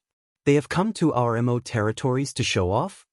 It is a sword Xiu, a vicious one that has killed more than 1,000 people? More than 1,000? They are just boasting. Do you think that killing MO is like killing chickens? You don't understand. For an expert, it is easier to kill people than to kill chickens. Che, even the strongest expert is nothing in front of a battalion. True, but think about it. A sword shio has come to our territories. If we have to mobilize a battalion to deal with just one sword shio, tell me, isn't it embarrassing? A little bit. What about our MO experts? Have they all died? How can they let the Shioja show off on our land? He won't be able to do it for much longer. The kill order has been sent down. It is really a tragedy about that Jia master. He had surrounded the other, yet the other had managed to flee, especially after his subordinates were mostly killed. This guy is a joke now. Ha! He surrounded the other yet let the other run away? This bad? It really is embarrassing. That sword shio better not come here, otherwise. The MO that spoke suddenly stopped. He was looking straight ahead and stood motionless. What? His partner was slightly puzzled and instinctively looked in that direction as well. He was immediately stunned. A figure holding a sword slowly approached in the horizon. Wei Sheng looked at the city in front of him. He gripped the black sword in his hand. There was no fear on his face. He ignored the gazes filled with hatred and enmity as he walked straight towards the city gates. Did you hear? That sword shio has come here. He wants to challenge the experts of this Jie in search of a defeat. Look how dominant his words are, in search of a defeat. Is this guy crazy? Crazy? He's very smart. He made a big fuss and will only fight with you in the open. What? You don't dare to accept this. He has offended everyone with this action, but who can swallow the anger if someone challenged them directly? If they cannot defeat this guy in honest open combat, they won't have any face. It would be extremely shameful for anyone to do something from the shadows now. However, this sword shio won't be able to escape now. He can only keep winning. If he loses, he will die. His courage to force such a situation is admirable. TSK, this is going to attract attention. I hadn't thought that even Shioja would have heroes like this. The news that a sword shio was challenging the MO experts spread like wildfire. Those who heard it for the first time almost didn't dare to believe the years. The history of hatred between Shioja and MO could not be narrated in 10 whole days. Now a sword shio had run into the MO territories and publicly challenged MO experts. It wasn't that Shioja never sneaked into the MO territories, but that every person who did so would disguise themselves as MO and be careful in fear they would be discovered. Something like a person publicly entering the MO territories along and challenging all experts had never happened before. Mad, arrogant, doesn't have a measure of himself.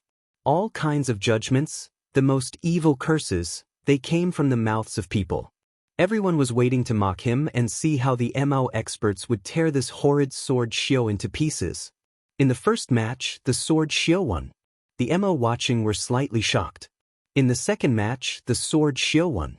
The MO almost didn't believe their eyes. In the third match, the sword shio won. The MO started to quiet. 10 matches with no defeats. Wei Sheng stood on the stage and gazing down proudly as he gripped his sword. The MO that were below the stage had ashen faces. It was completely silent. No MO had the bravery to get onto the stage. Wei Sheng became famous. On the second day, the result of this battle spread into every corner of the 100 Savage Realm as though it had wings. 100 Savage Realm was in a furor. In the history of the MO, they had never appeared so disheveled.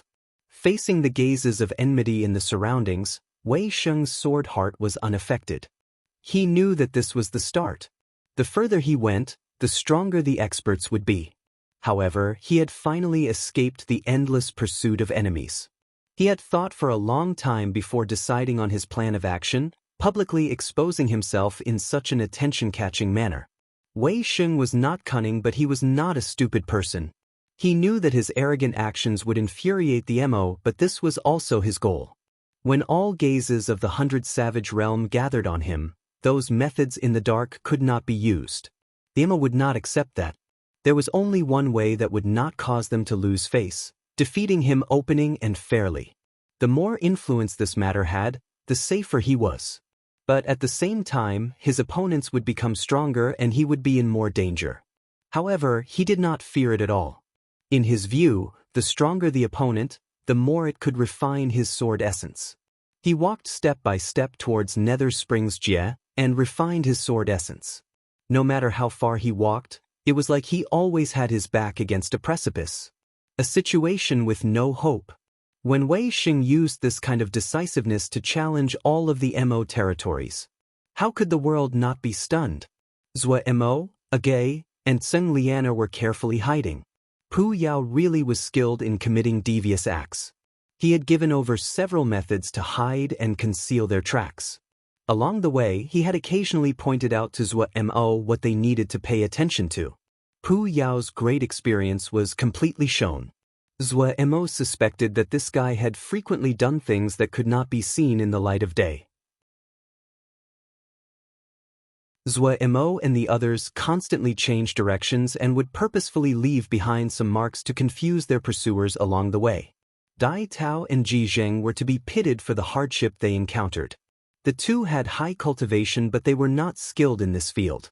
Dai Tao was a roaming Xiao to start, but his luck had been good and he had entered an outer sect of Xian Kong Temple very early on. He usually taught sect disciples. Ji Zheng's experience in this area was almost zero.